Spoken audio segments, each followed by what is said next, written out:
Welcome to the 9th State of America Summit. As the United States marks its 250th anniversary, there may be no better moment to ask what kind of country we've become and what kind of country we hope to be. I'm Seth Pinsky, CEO here at the 92nd Street Y, New York, and I'm honored to open today's program. This anniversary invites us to take stock, not only of our history, but of the strength of our institutions, the health of our civic culture, and our confidence in the future.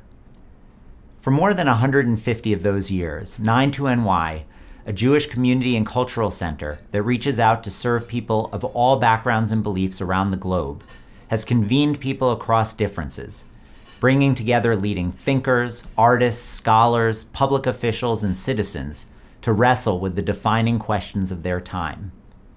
Creating a place where difficult questions can be explored thoughtfully and respectfully has always been central to 92NY's mission, and it's the purpose of today's summit.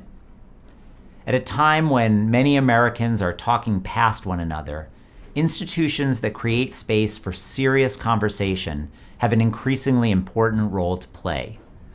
The willingness to wrestle seriously with difficult questions has always been one of America's greatest strengths. It's also one of the defining traditions of 92NY.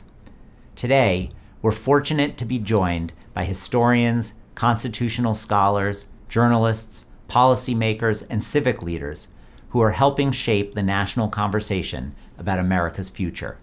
And together, we'll ask, what lessons can be drawn from the successes and shortcomings of our past, and how resilient are the institutions that have sustained us for the last 250 years? Democracies depend on more than elections. They depend on informed citizens willing to engage seriously with one another. That's the spirit behind today's gathering. If you leave today with a deeper understanding of our history, a sharper appreciation of the challenges before us, and renewed confidence that thoughtful conversation still matters, then I'm sure we all will agree that we have accomplished something together worthwhile. Thank you for being here. Just a quick note that today's summit is part of the Newmark Civic Life series, made possible through the generous support of Craig Newmark Philanthropies. We're deeply grateful for Craig's long-standing commitment to strengthening civic engagement in democratic institutions. We also want to acknowledge a related initiative created by Craig Newmark Philanthropies, Take 9, which is a public service cybersecurity campaign that works to safeguard our nation's IT infrastructure, work that complements the pro-democracy efforts of Craig Newmark Philanthropies and 92NY.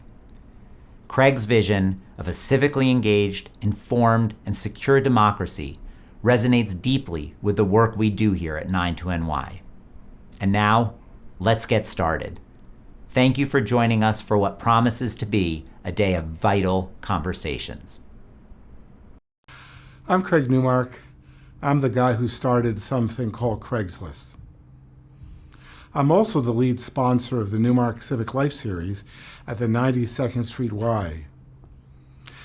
As the United States approaches our 250th anniversary, as a country, we stand at a pivotal crossroads.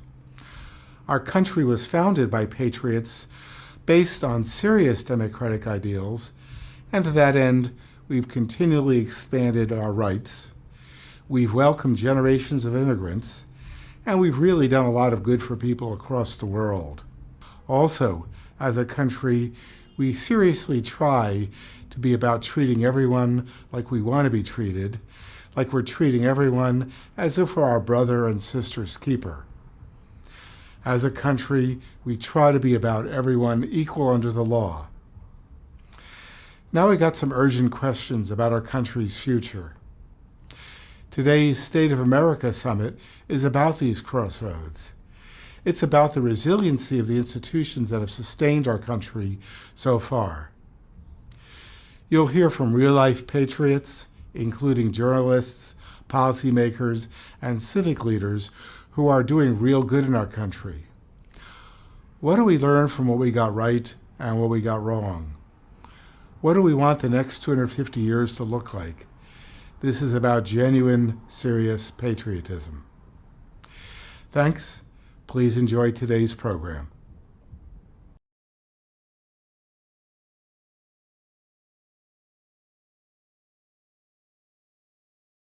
It's nice to be with you all and nice to be with my friends and co-panelists today for what I hope will be a very interesting and thought-provoking discussion regarding American citizenship at the 250th birthday of our nation. The U.S. is a nation shaped by immigration. Yet, as we're marking its birthday, we're engaged in a very fierce debate about who belongs in our country and what citizenship should mean.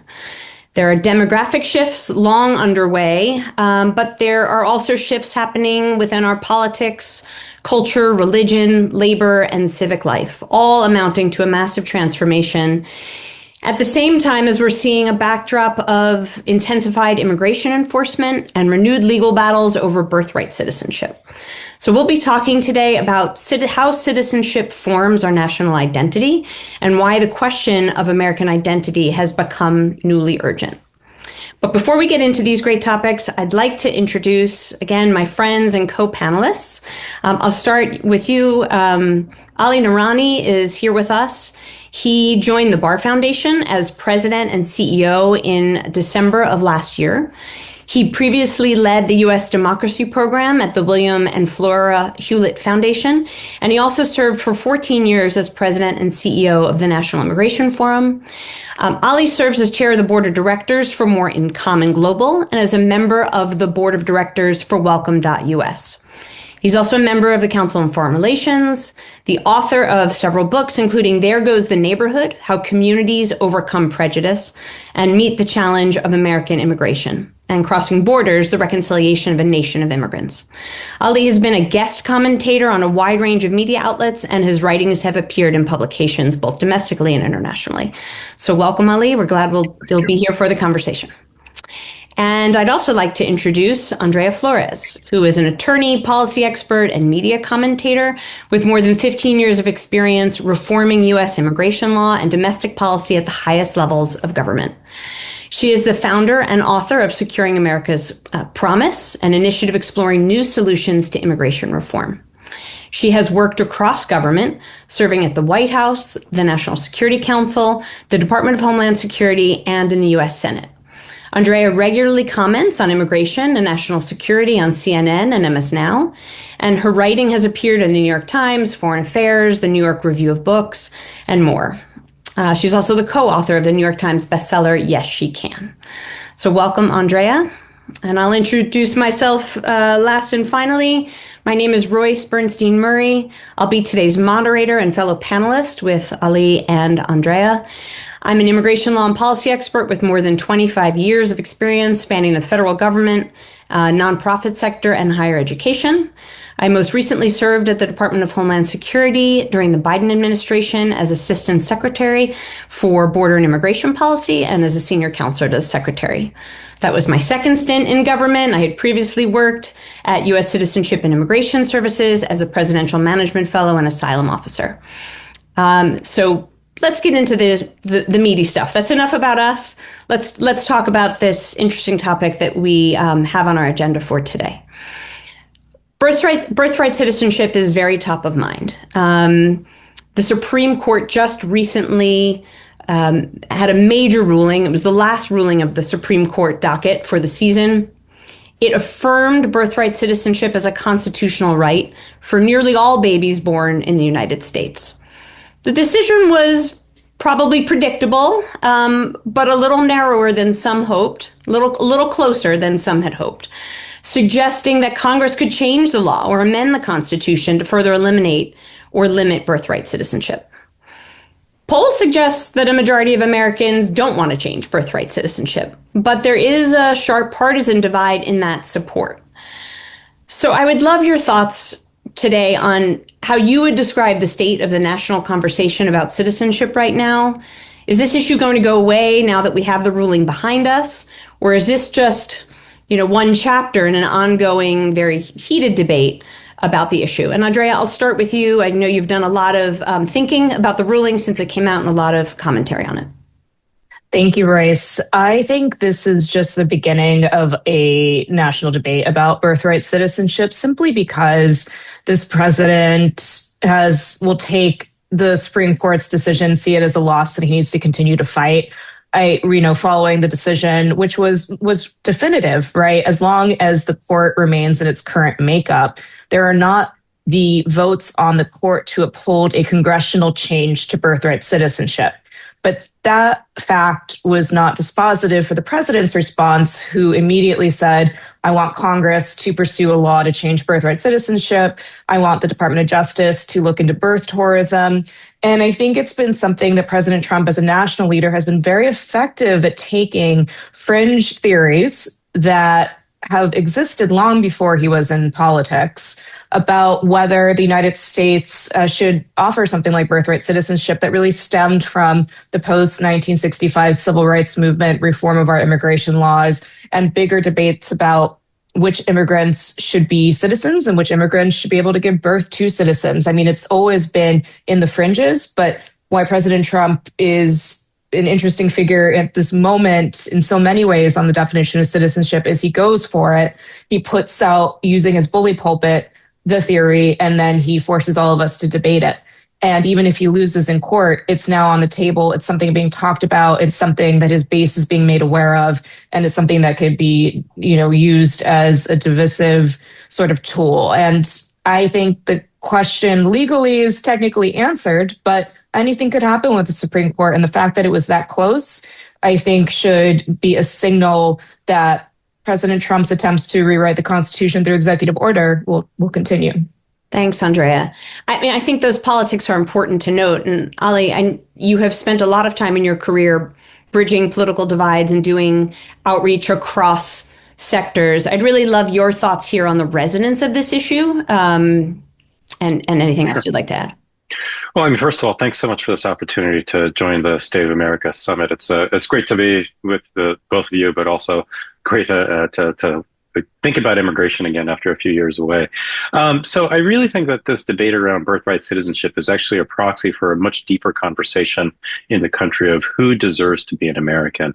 And when you think about us as a nation celebrating our 250th birthday, is actually a question that has been front and center to the United States from our earliest of days. In fact, remember, this case very much calls into question the 14th Amendment of our Constitution, which, you all know much, much better than I, was designed to ensure that we were beginning to address these fundamental questions of who is an American. And, through this amendment, ensuring that all children who are born in the United States are citizens. So yes, the administration is resurfacing this question. And I think we have to really, try to take a step back at this moment and try to understand what is driving this debate. Why is this so resonant with such a large number of Americans? And in that conversation, in that learning that we have to do, begin to understand, okay, how do we have this conversation about citizenship in a different way? How do we engage Americans in the naturalization process for immigrants? And over time, hopefully begin to bend this really, really scary trajectory of a debate in a different direction. Thanks, Ali. Do you think that our expectations around new citizens have changed? Look, there's a not so proud tradition of every generation disparaging, shunning, discriminating against the immigrants that come after them. We each, our families, personally, and our friends and communities each have their own history of coming to America, some more recently than others, and yet what has held true over time has been these very specific expectations of how newcomers are supposed to act, assimilate, integrate. The words change over time, but the expectations and the critique of newcomers shifts. And so in a sense, we're in a heated moment, but one that is not new to our country's history.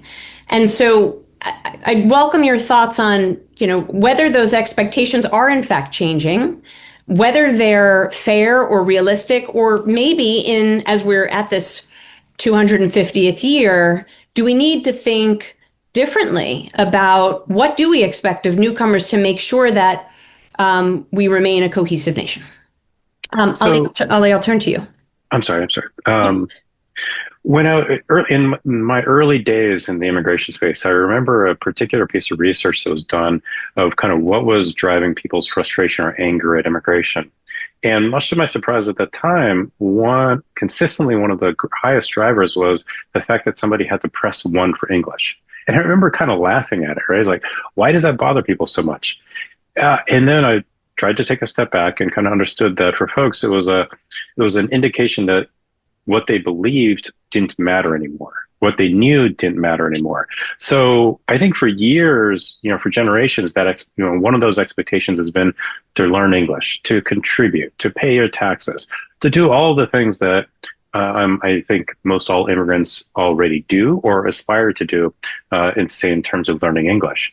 Now I think the opportunity in the course of this debate is to not only kind of better understand what immigrants are doing to become citizens, but also how to engage Americans in that process. So, like you said, I'm on the board of welcome.us. And earlier this summer, they announced something called a Citizens Guide, where it's actually an invitation to citizens to work with immigrants to help pass this naturalization test, which is now a pool of 128 questions, up from 100 questions. So these are kind of like the two-way opportunities for, yes, immigrants to meet that expectation of becoming a citizen, understanding our history, our civics, our language, our culture, and for Americans to understand what it really means to go through that process to become a citizen.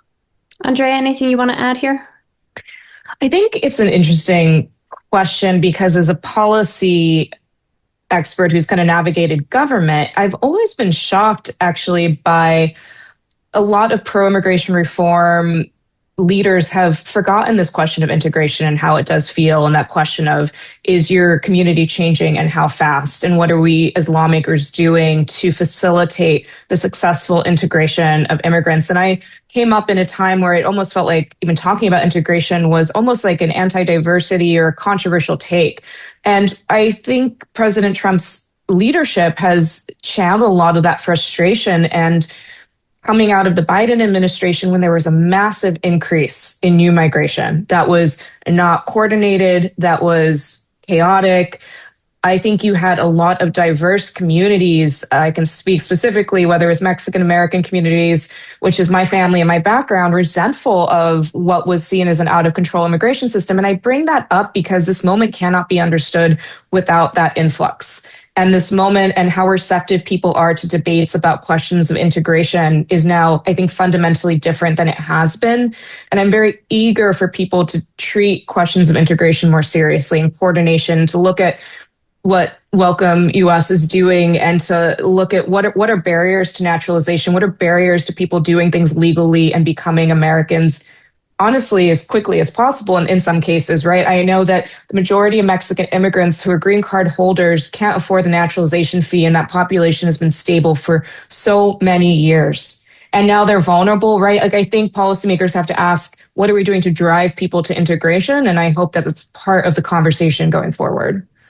Well, I'm glad you mentioned those barriers because, I mean, we've clearly seen that the attacks over the last year and a half, certainly, on the immigrant community they're not just about immigration enforcement. They're attacks on the legal immigration system, making it harder at every turn for people to be on that path towards permanent residency, towards citizenship, towards full integration, even where legally available.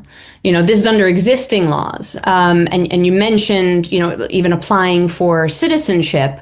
I mean, there's a recent proposal to increase the cost from about $750 to over $1,250, just really putting it out of reach when if the goal is to, get people to do things the right way, we shouldn't be making it harder at every turn for them to do that. And so, why is it that we're seeing these attacks on the legal immigration system? Why are we making it harder?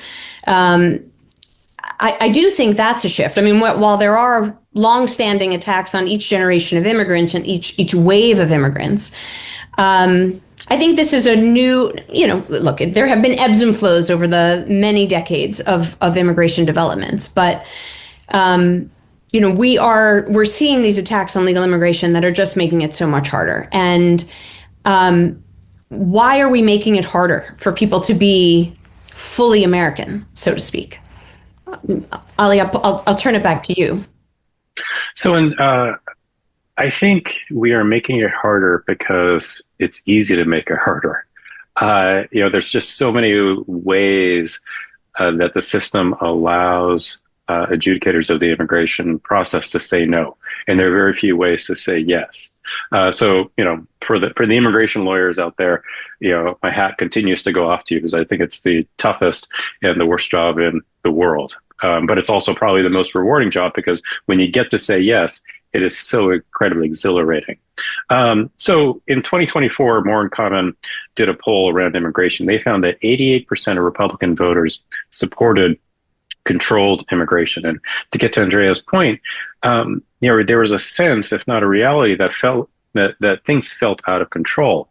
So I think we are confronting this policy framework of increasing ways to say no to immigrants to go through the legal process as a result of an effort to make to help the country become more welcoming. So really the question then is, okay, what do we do as a result? And I think that we've got to be thinking about ways where it's not just saying yes, but it's saying yes in a way that serves the American interest. So, here in Massachusetts, with one of the country's largest and most, innovative healthcare industries, employers are incredibly worried about the elimination of temporary protected status for the Haitian community, because the Haitian community is the bedrock of the healthcare workforce in Massachusetts, in Florida, and across the country.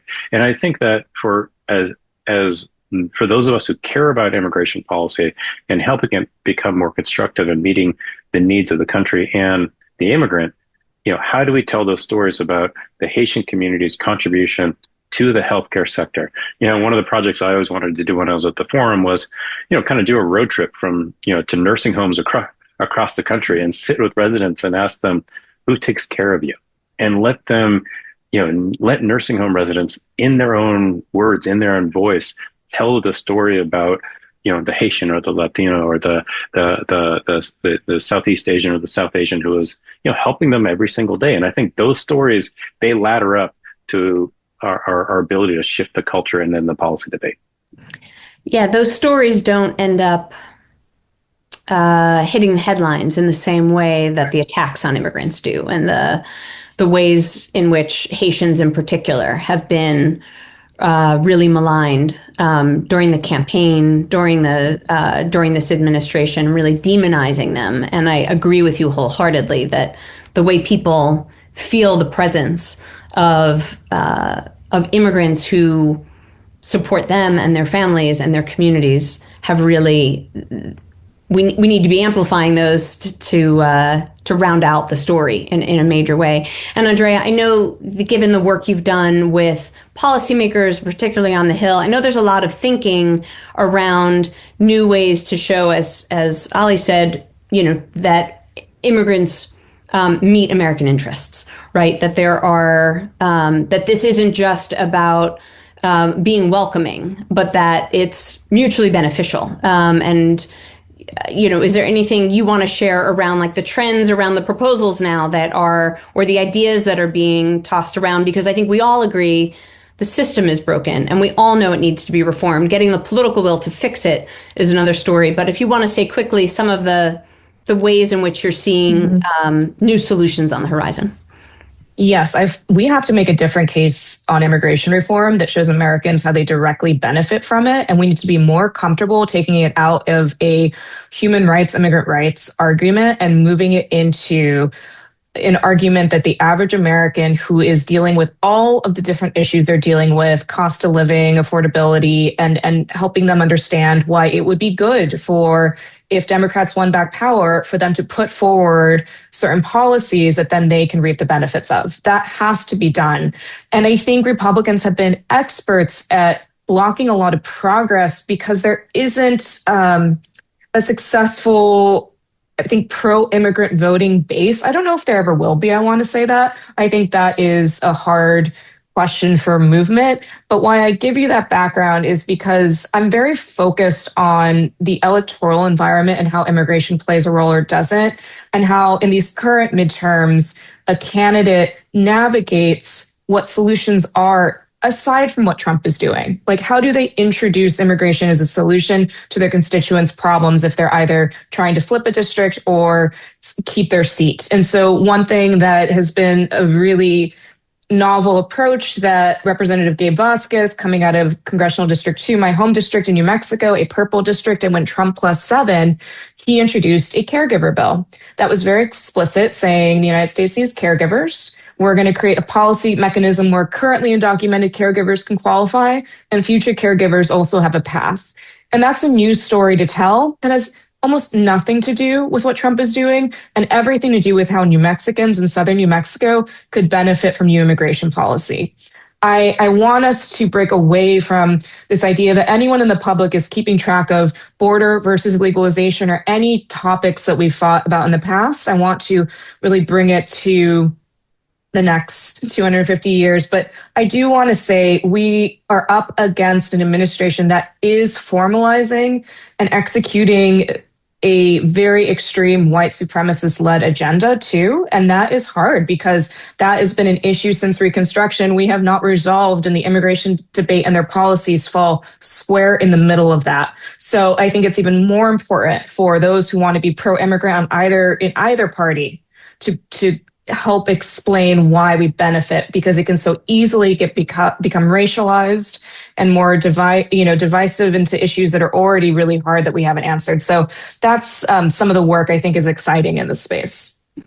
Well, I'm actually glad you mentioned race because I think with the demographic shift to an upcoming minority white country, and that exists already in certain parts of the country, but as a nation as a whole, that's the shift. And that may be driving some of what Ali, you were saying around press one for English, right? Where people start to feel like their own country feels foreign to them, or where they're an afterthought.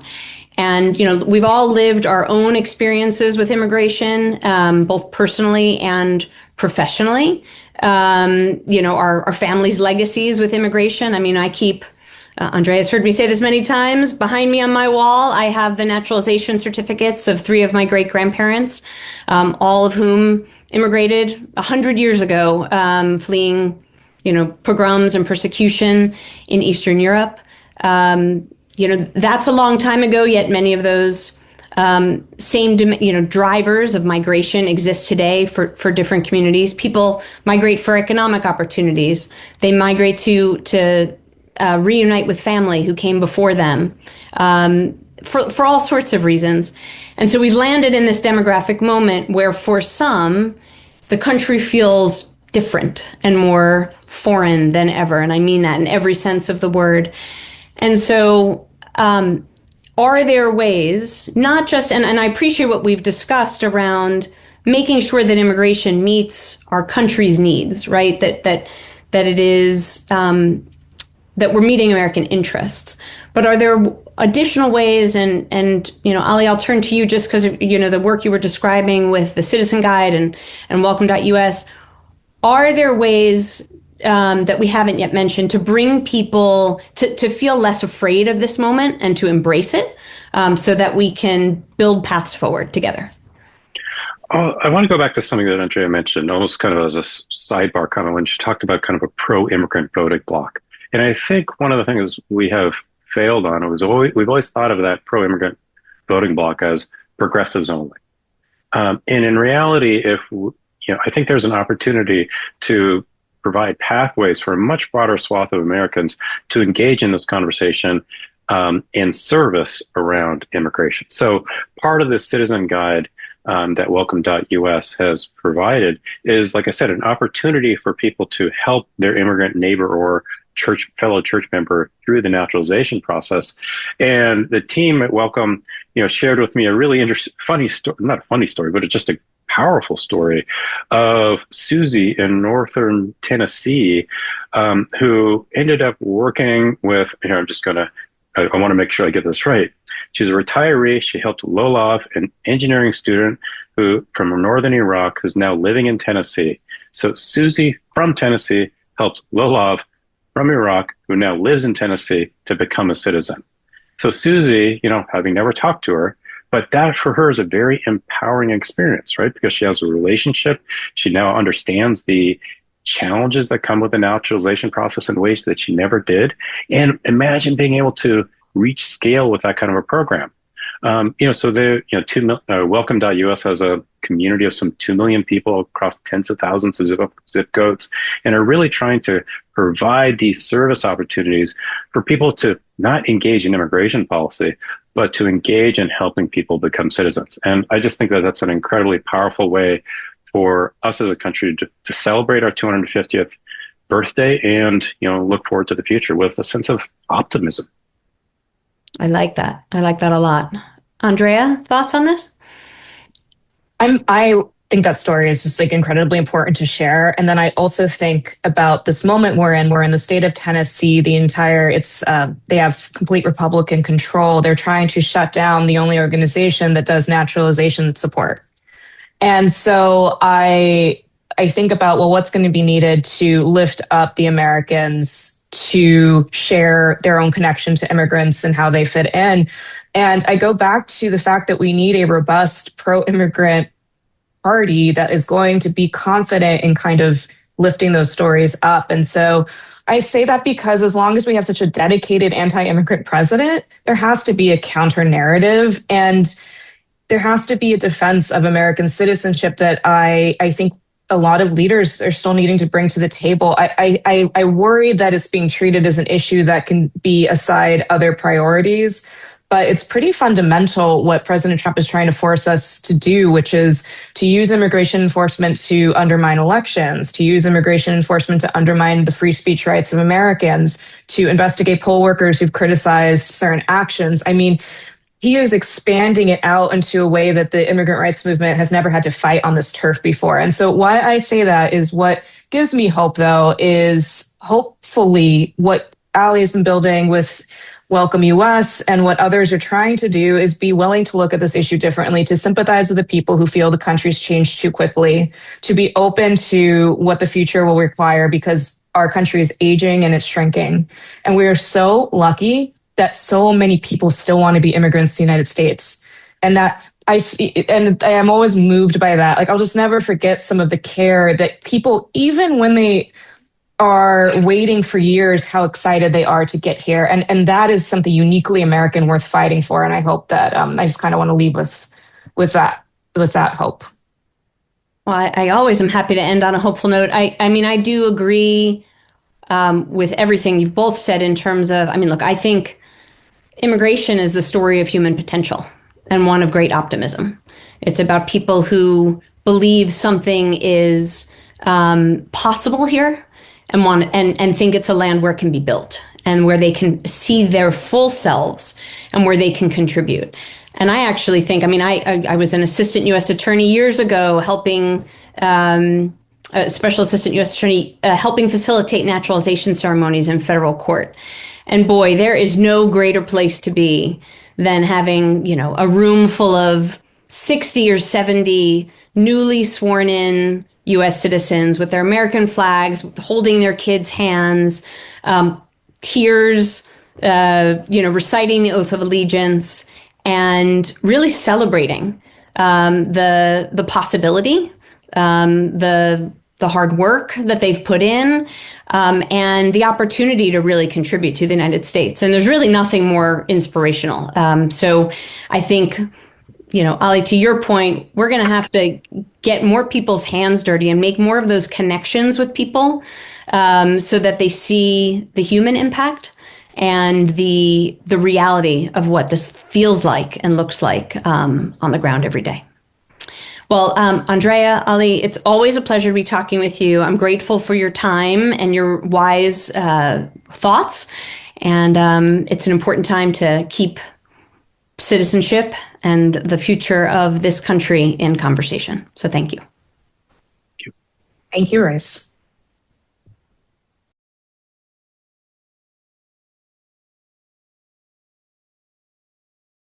Joining me now are two experts with very unique perspectives on these challenges. I'm so excited to introduce Katie Sanders. She's the editor-in-chief of PolitiFact, where she leads one of the nation's premier fact-checking organizations and has spent years helping audiences separate fact from fiction.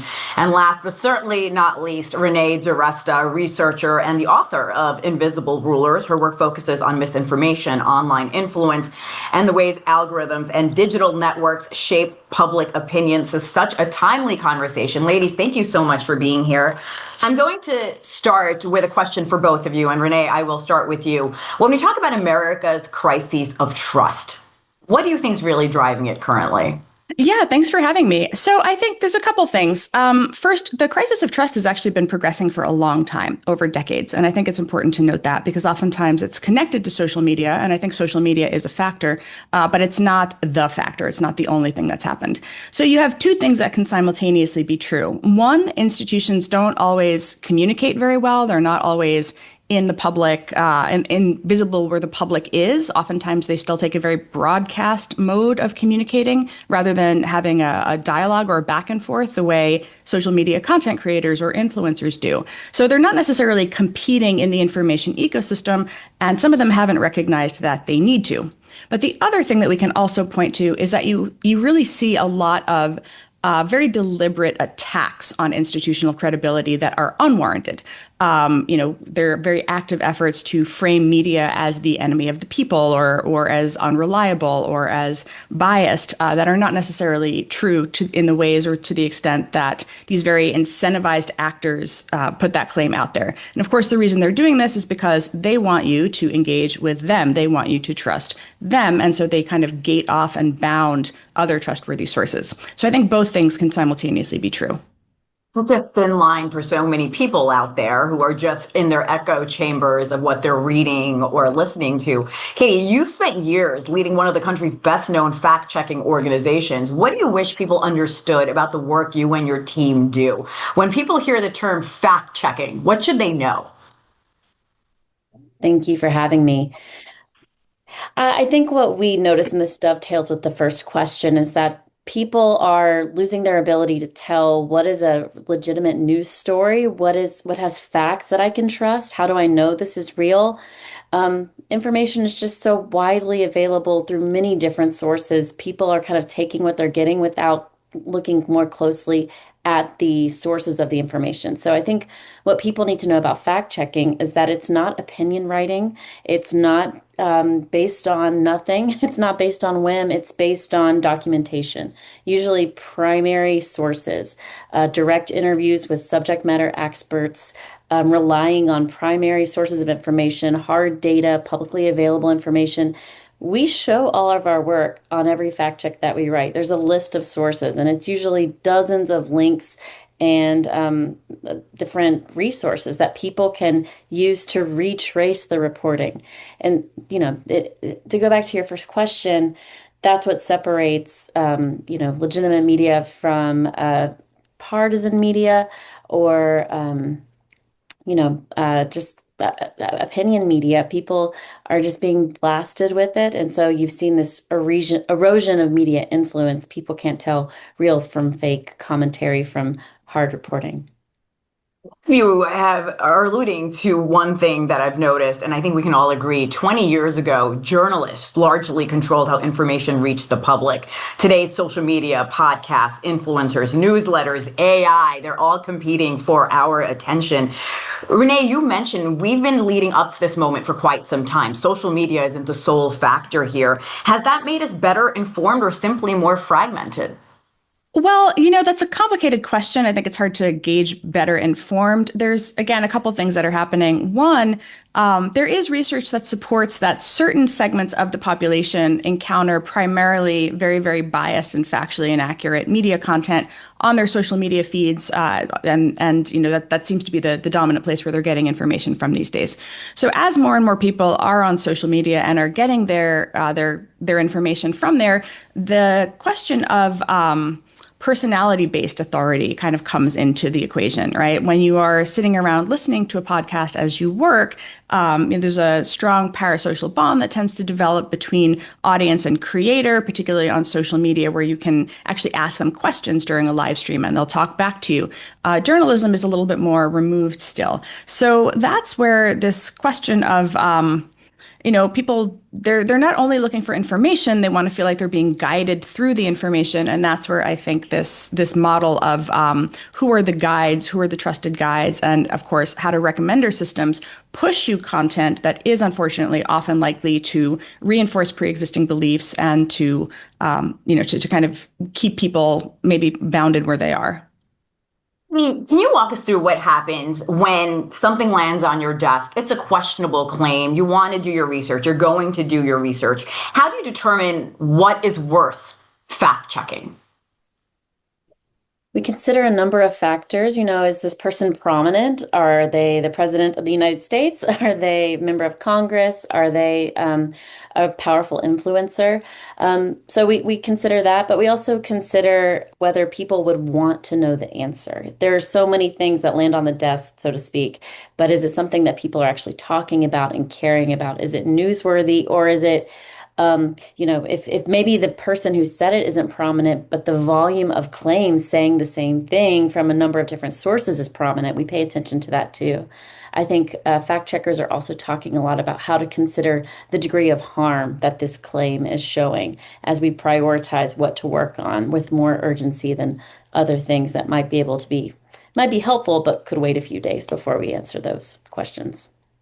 Oh, you mentioned these days people like to be guided, and that brings me to the topic of algorithms. Are they simply giving people more of what they already want? Are they actively shaping what people believe? I mentioned that those echo chambers before. Are we just leaning more into that as we get more and more platforms where we're getting information? So on some platforms, you actually do see quite a lot of content outside of your ecosystem, which is actually something that leads to fights. A lot of the time, there's some really good research done on Twitter or X that makes that argument that actually people are not in bubbles there. They're actually fighting because they see content from the other side. And so you have this sort of back and forth, the incentive to kind of constantly be at war with the other side, the other people, and to restate your side, to fight for your side. There's a very identity-based component to how people engage on platforms like that, where you can see a lot of different things. But the other thing that I want to highlight is that algorithmic curation shifts quite a bit, and it's very, very opaque. So there's a term that the platforms use now called unconnected content. And what that means is content that you did not opt into following, right? You are not following that creator. You didn't necessarily indicate an interest in that person, but the platform kind of wants to create a sense of serendipity, wants to engage you, wants to show you something that's possibly recent and relevant, possibly relevant to interests, possibly just sensational, and a lot of people are talking about it. And as we've seen platforms like Meta, which actually, to its credit, transparently tells you that around 40% of your content now is unconnected content on Facebook Blue, and I believe on Instagram as well, that's up from 20% just 2-3 years ago. So really that movement towards platforms pushing you things that they think you will like, it is, I think, at that point, something where users are not necessarily aware that kind of engagement, that the unconnected content model is very much based on what a platform, thinks that you're interested in. I'm going to stay with you, Renee, for a second. How prevalent is unconnected content, even if these platforms like Meta and Instagram are giving us a warning or are being very transparent? I don't think many people are paying attention. So then it makes it, I'm asking, doesn't that make it easier to be guided along a thought process that you may not agree with, or totally doubling down on what you do agree with? Well, the question of what influences people is very, very complex. There's a lot of different things that go into it. But as far as why, how do you know when a platform is pushing you something unconnected? Oftentimes you'll see a little indicator that'll say suggested for you.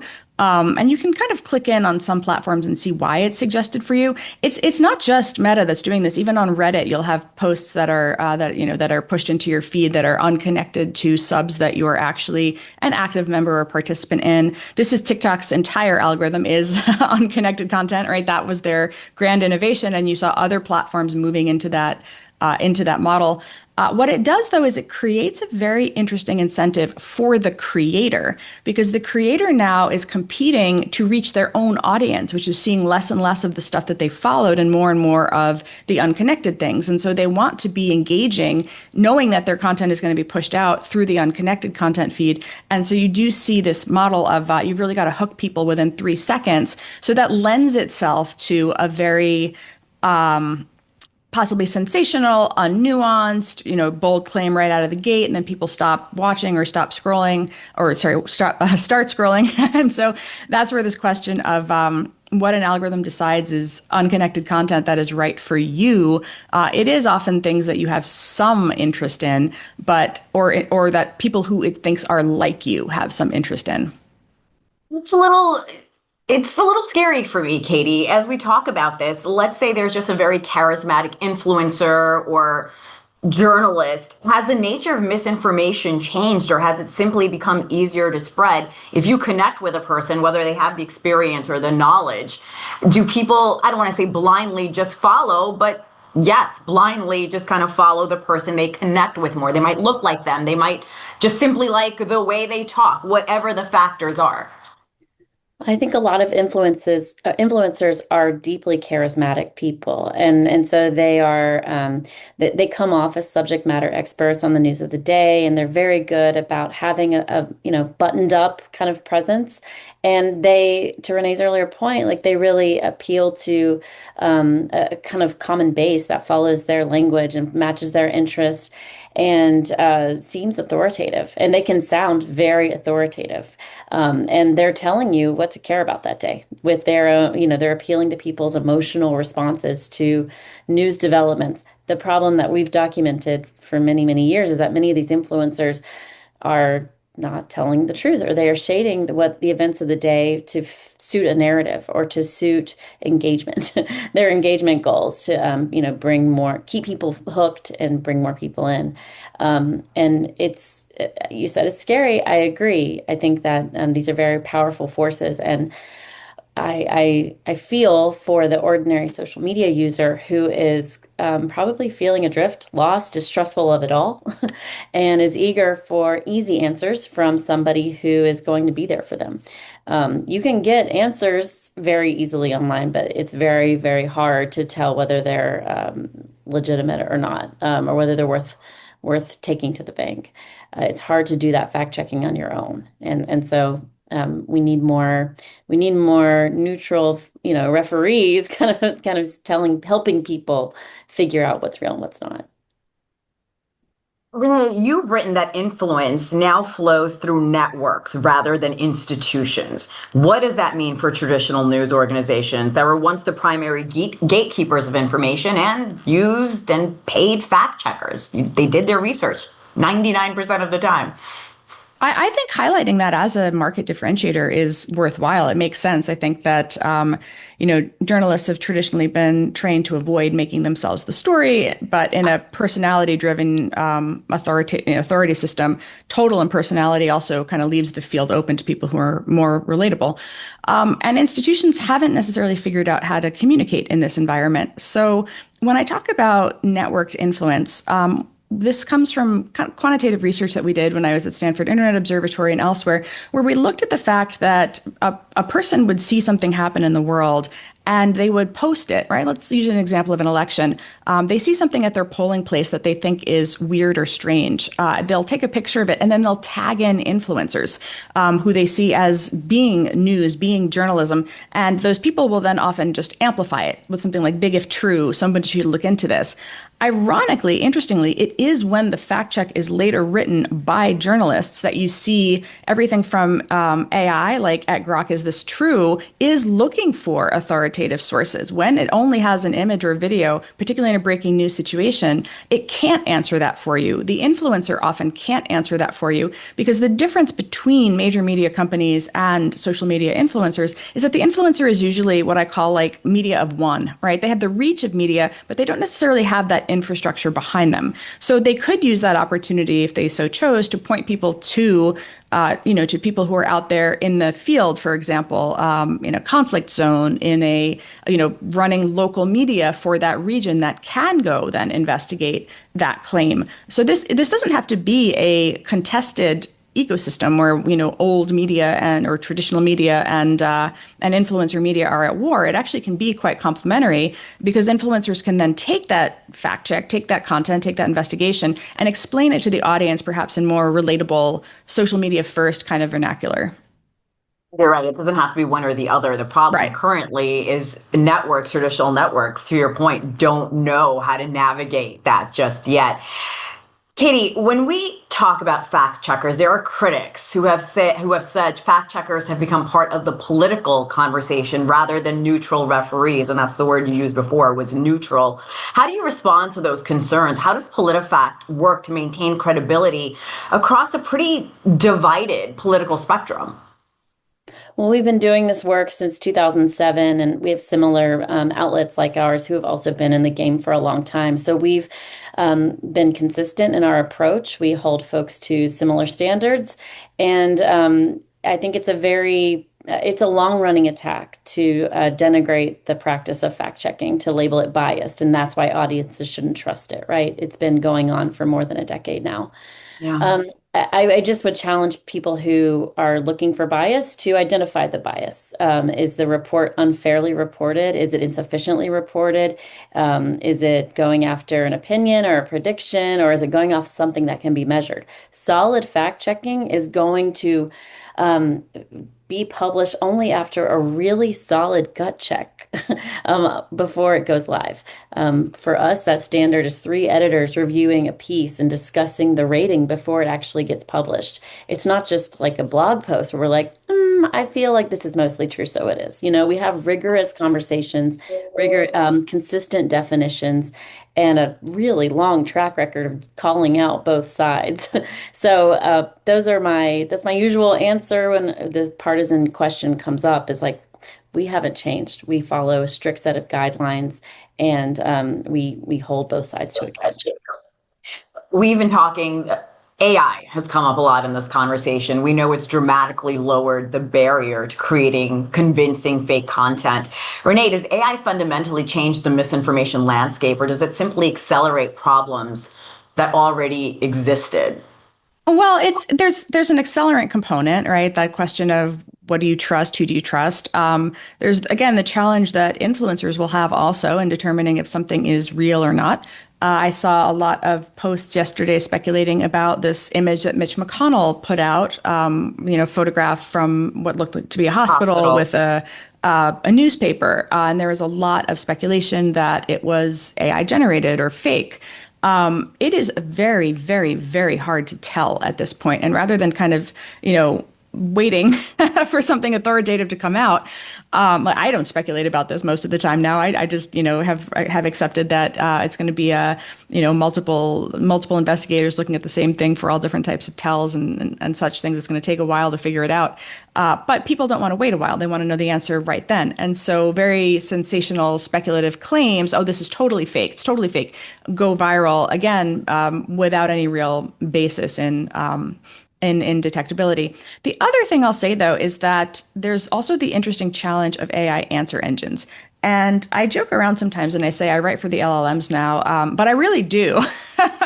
Because there's a lot of times when I'll notice what we call a data void, where there's just very, very thin search results for some particular topic, because oftentimes mainstream media doesn't consider it worthwhile to write about it. I write a lot about court cases for Lawfare.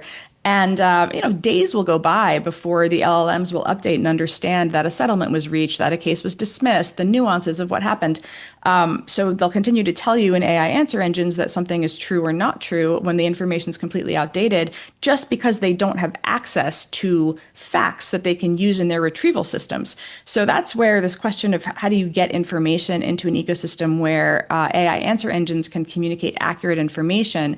Grok is particularly interesting in this regard because people on Twitter ask at Grok, is this true? So these are the sorts of things where there's just a different way of structuring, presenting information, recognizing that people are going to defer to the snippet that they get or the answer that they get from a bot.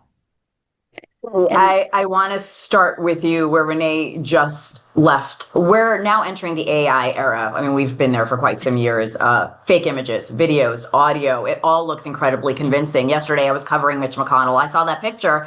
I did my research. Is this fake? Is this not? And I'm in a newsroom. I have the team and we're looking into it. I mean, that's what we have to do now. How does that change the work of fact checkers? It seems almost impossible. Oh, yeah. One thing I was thinking about as Renee was speaking was we used to have signs. We used to have tells that we could educate the public about. Look at the fingers, look at the face, look at the way they're speaking. That was helpful 2 years ago. It's not helpful anymore. The systems are just that sophisticated. So the technology is rapidly improving.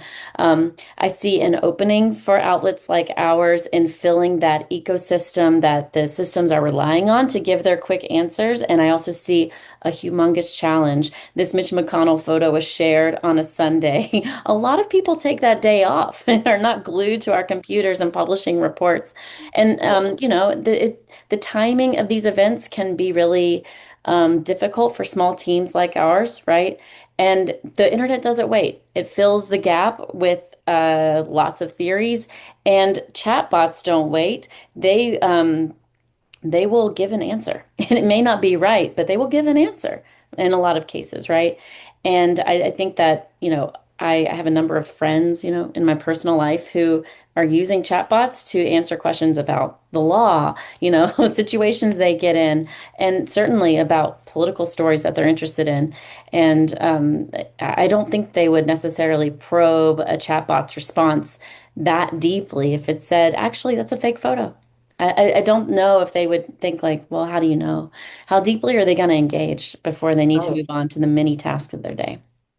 Ladies, we have about 10 minutes left. I want to get more into solutions or some kind of optimism if there is one, if there is any, which I believe there is. Renee, one of the biggest questions we're asking today is whether we can rebuild a shared reality.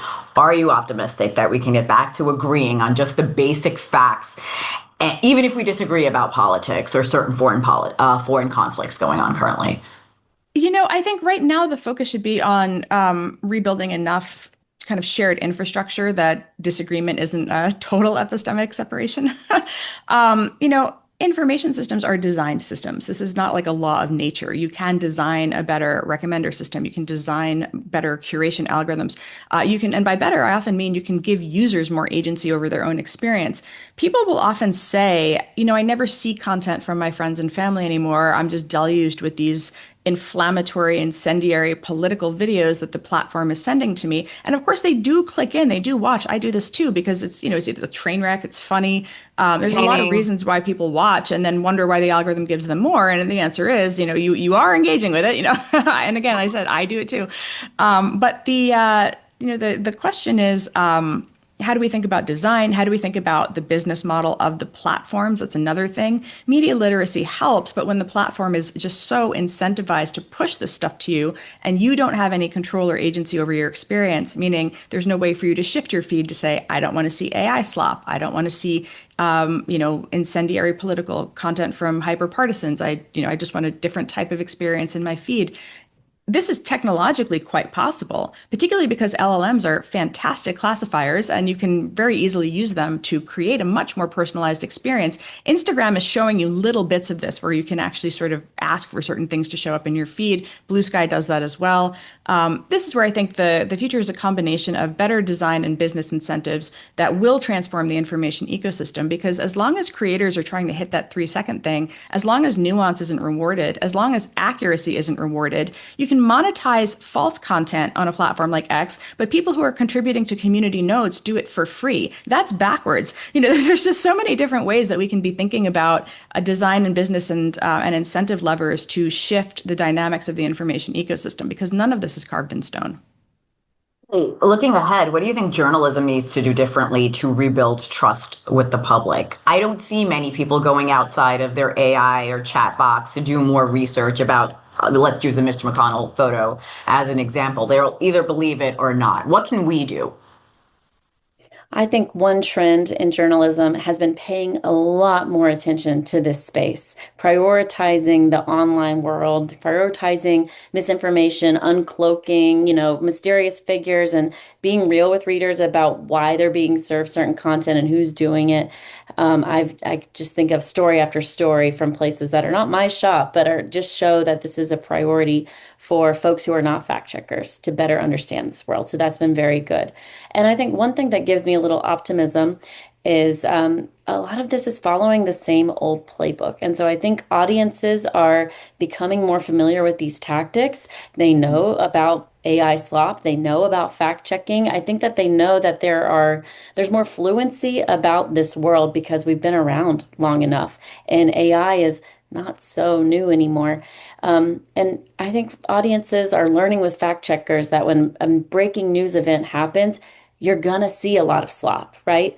And because it just follows the same playbook that predated the advent of AI, it truly did. So we are seeing a lot of the same tactics with and without AI, and that's a weird reason for optimism, but it's why I feel more confident that the people who follow this kind of thing professionally are going to keep doing what they're doing, and that's educating audiences through demonstrating how we know what's right and what's not.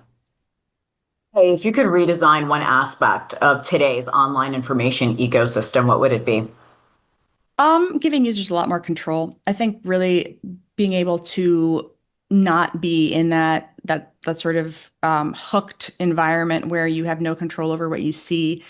There are people who, when you offer them a better feed, they take it. When you offer them more control, Sure. they're interested in it. I think, though, that one of the things that we struggle with on that front is that the defaults are where people tend to stay. So as long as the platform defaults on major platforms is this, this hyper curated experience, the platforms are not incentivized to do it. So that unfortunately is the limiting factor on closed platforms. On an open platform, something like Blue Sky or a protocol-based platform, you have a little more control, but then people feel that the community is much smaller or politically too left or something along those lines. So question is, how do you build better ecosystems, recognizing that users often will not switch away from a default? The last question is for both of you. Katie, I'll pose it to you first. If you could give every American one piece of advice for being a smarter consumer of news, because I feel like as we're discussing this, that's what it's coming down to, us being more curious, smarter, doing our research. What would it be? How do you become a smarter consumer of news? We say this at Pointer and PolitiFact all the time, but when you see something come up in your feed and it's provoking a reaction of any kind, ask where is it coming from and what do other sources say? I think people fall into the rabbit hole and want to listen completely to somebody who has a great message, but it's actually smarter to jump off of that and see if it can be corroborated or look at what sources they're relying on. I think where is it coming from? What do other sources say is really, that's what I say all the time. I love what you said before, Katie, that at PolitiFact, there are at least three, corroborating sources that you look at. And that personally makes me feel a lot better when I look at organizations like you. And I think people need to know that. And I'm going to pose the same question to you, Renee. One piece of advice to become a smarter consumer of news. I think since Katie took the take a beat one, I will say following diverse sources is also very very helpful and very interesting. And by that I mean you can see then a little bit more illustratively where diverse political opinions lie, what topics people are talking about in one sphere versus another. It feels less like an echo chamber where everybody is largely focused on the same issues. So there's that. And then I think also recognizing that influencers are paid. This doesn't come up a lot because even though there are some disclosure laws, there are not many they're not well enforced, but just being a little bit aware, cognizant of the incentives that people might have when they're creating content for you.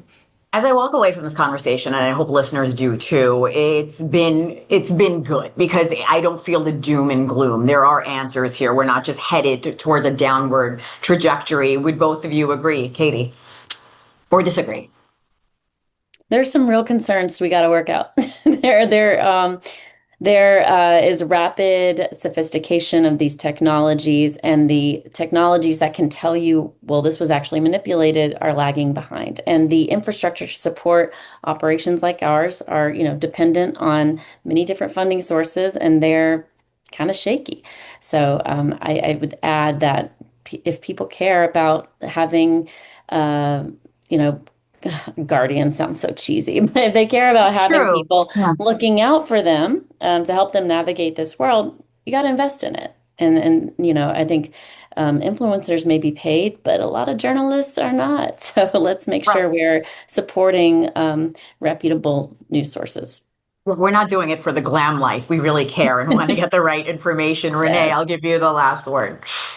I think I would say that, funding local ecosystems, making sure that people have access to local news is absolutely critical. I completely agree. And that's interesting you said that. That's probably our next panel. The local news is declining, and I'm with you. I started in local news. I think it's critical to any community. But I really enjoyed this conversation. Renee, Katie, thank you so much. Thank you. Thank you.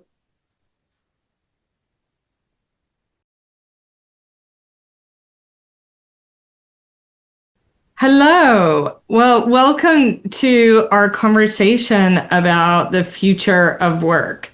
I am really excited to be joined today by Allison Pugh and Beth Novak, and we are going to be moving beyond this question of what jobs will AI take to think about some of the more subtle questions about how AI might change our social and institutional relationships by changing work. How can we keep things deeply human, even if AI can do it? And who's going to have the power to make these decisions as the technology advances? So when I was asked to participate in this, one of the things I really, really loved about this conversation was just the very different perspectives that we each bring. So I'm an economist, and I really bring that economic lens to the question of sort of thinking about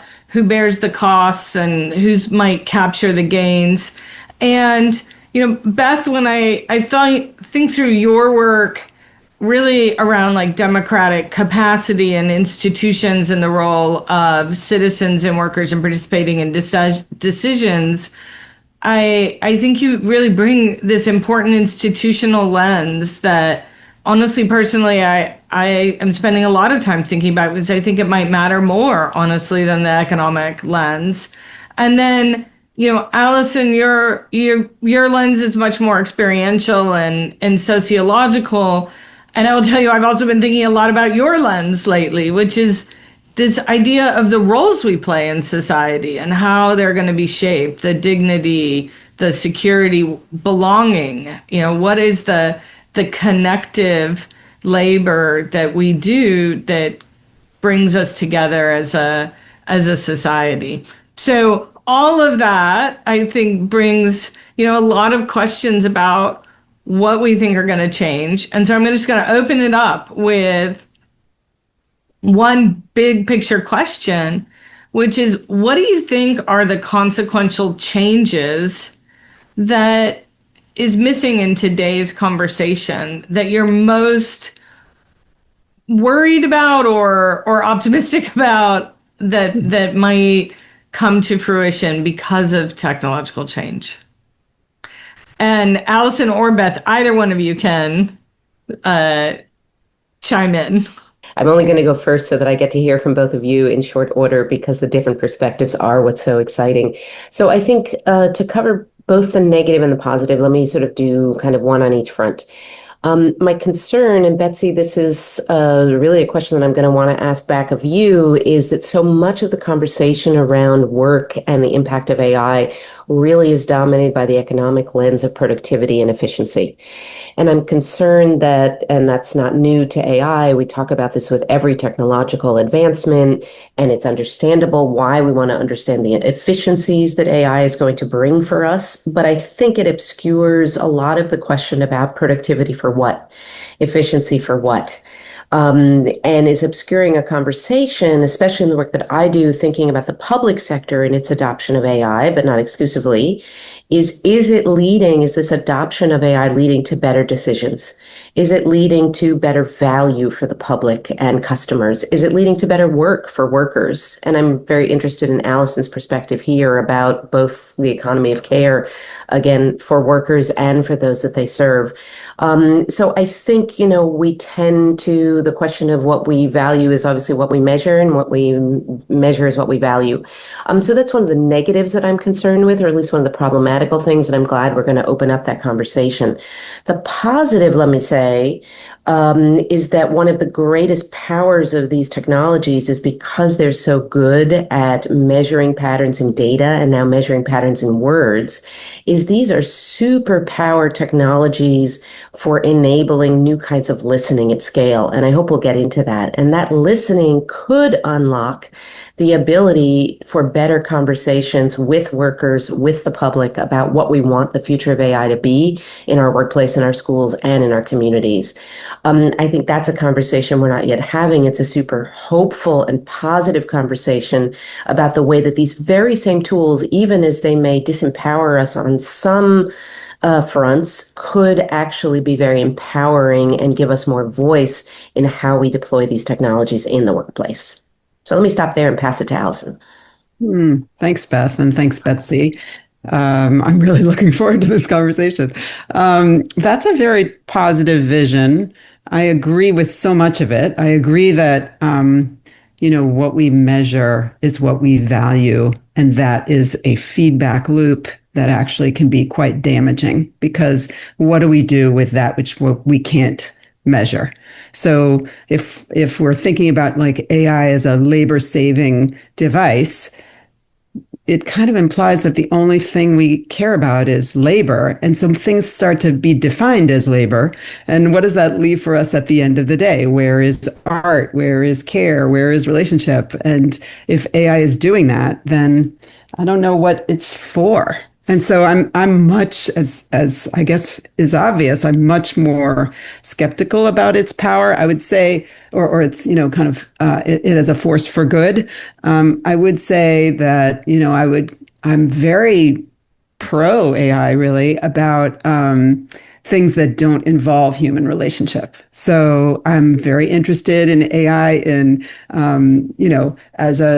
I know that they're doing things like inventing new antibiotics for, bacteria that are antibiotic resistant, helping us in that rat race. And I'm interested. I was thrilled to hear that AI was helping us decode sperm whale speech and all sorts of things like that. Great, the mystery that mysteries of life that AI can solve. My problem is that it's actually increasingly, since generative AI's deployment in 2022, I guess we're talking about, it's increasingly being deployed as to replace humans and to automate relationship. And Betsy, you kind of said, you kind of asked us, what are we not talking about? In my opinion, that's what we're not talking about. We talk about, as we say, efficiency, productivity. Even AI critics, I think, talk about bias, and they talk about surveillance, and they talk about job disruption. But I am laser focused on the impact of AI on human relationship. We are kind of in the heyday of social science demonstrating the impact of human interaction on human well-being. These are kind of, the studies are coming in fast and thick that are proving the impact of human interaction, social interaction on human well-being. And at the same time, for some reason, maybe coincidentally, we appear to be hurtling towards the automation of those relationships and those social interactions. And I, for the life of me, do not understand why we are on this course. And that's the kind of conversation I want us to be having, first and foremost. So I want to pick up on something that I think can connect directly between the two of you. And this is like our ability to relate with one another. And Beth, one of the things you said was maybe we'll get better at listening. And Allison said, you said at least we might get better at listening to sperm whales. And I actually, I love that idea. Like, I was like, okay, that I really am on board with listening. But I guess I really wondered whether we would get better or potentially worse. And I'm going to give you like something that, you know, I don't know how many, if either of you have paid much attention to Starbucks unionization effort, but like one of the things that was really interesting to me about it was the reason Howard Schultz was so upset or like confused was he was like, I gave you all the things you wanted. I gave you like good wages and health care and education benefits. So why would you need this stinky union? And the answer was because we don't have a voice. And you can paternalistically give us all the things and it's still not enough if you're not listening to me. And so this listening is super important. And I, as an optimist, Beth, I heard you as saying like AI will make us better listeners. But I guess the worry in me is also that maybe we will think we know what people are saying and actually become worse listeners. So what do each of you think about that? Like how do we guarantee the technology makes us a better listener instead of a worse listener? Well, let me correct one misimpression here. The technology will not do anything by itself, and it will not make us better listeners. The question is, and you hear this in what all of us are saying, is that it's how we use the technology. And I think we all agree that the tendency to go, AI will, lead to worker replacement. No. AI is not firing anybody. Humans are firing people and using AI as an excuse. So I want to make sure we don't give undue agency or anthropomorphize these tools. There's the misfortune that it's called artificially intelligent has left us with, unfortunately, some baggage that creates the sense that this is human. And I want to get back to Allison's point about human relationships. And there is nothing human about these tools, which is why I talk about them as data processing tools. This is a better calculator and a better word processor. And I know that undersells and doesn't quite accurately describe what they can do, but I use that terminology deliberately so that we are more, at least intentional about saying, what do we want to do with these things? So let's come back to the sperm whales for a moment. It's a problem. It's such a big data crunching problem. The search for orphan drugs, the ability to just crunch through. I mean, we've seen these medical applications that are so exciting because it's just things humans couldn't do. It's just crunching a boatload of data to look and see, is this molecule appropriate for this disease? And those are the really helpful things. And that comes back to the listening topic. Again, AI won't do anything by itself, but one of the things we have to recognize is that the web, and I am very much guilty of this. I'm old enough to have to remember when the commercial World Wide Web started, and a lot of us, myself included, went out and talked about the halcyon days of free speech that were going to be upon us and how we would all go out and start talking. And it is true. Everybody has a podcast and everybody has a YouTube channel and everybody's talking. But the big challenge with everybody talking that we, as Bush used to say, misunderestimated, is that it makes it really hard to listen when everybody's talking. So the thing I'm excited about or optimistic about, maybe not hopeful, but whatever the correct word is here, is that we could do better listening. If we will is another question.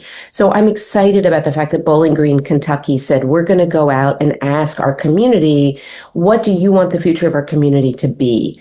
And then when 8,000 people reply, AI helps them to actually sort it and organize it. Or in California, they went out and created a project called Engaged California after the wildfires and asked residents, how could we have done better with our wildfire response? And then used AI to be able to, again, organize that, turn it into a set of 19 policy recommendations. 5 of them have moved forward, including things like certain kinds of permitting that they're speeding up and undergrounding power lines, creating a sort of stronger channel between citizen voice and actually political outcomes for people.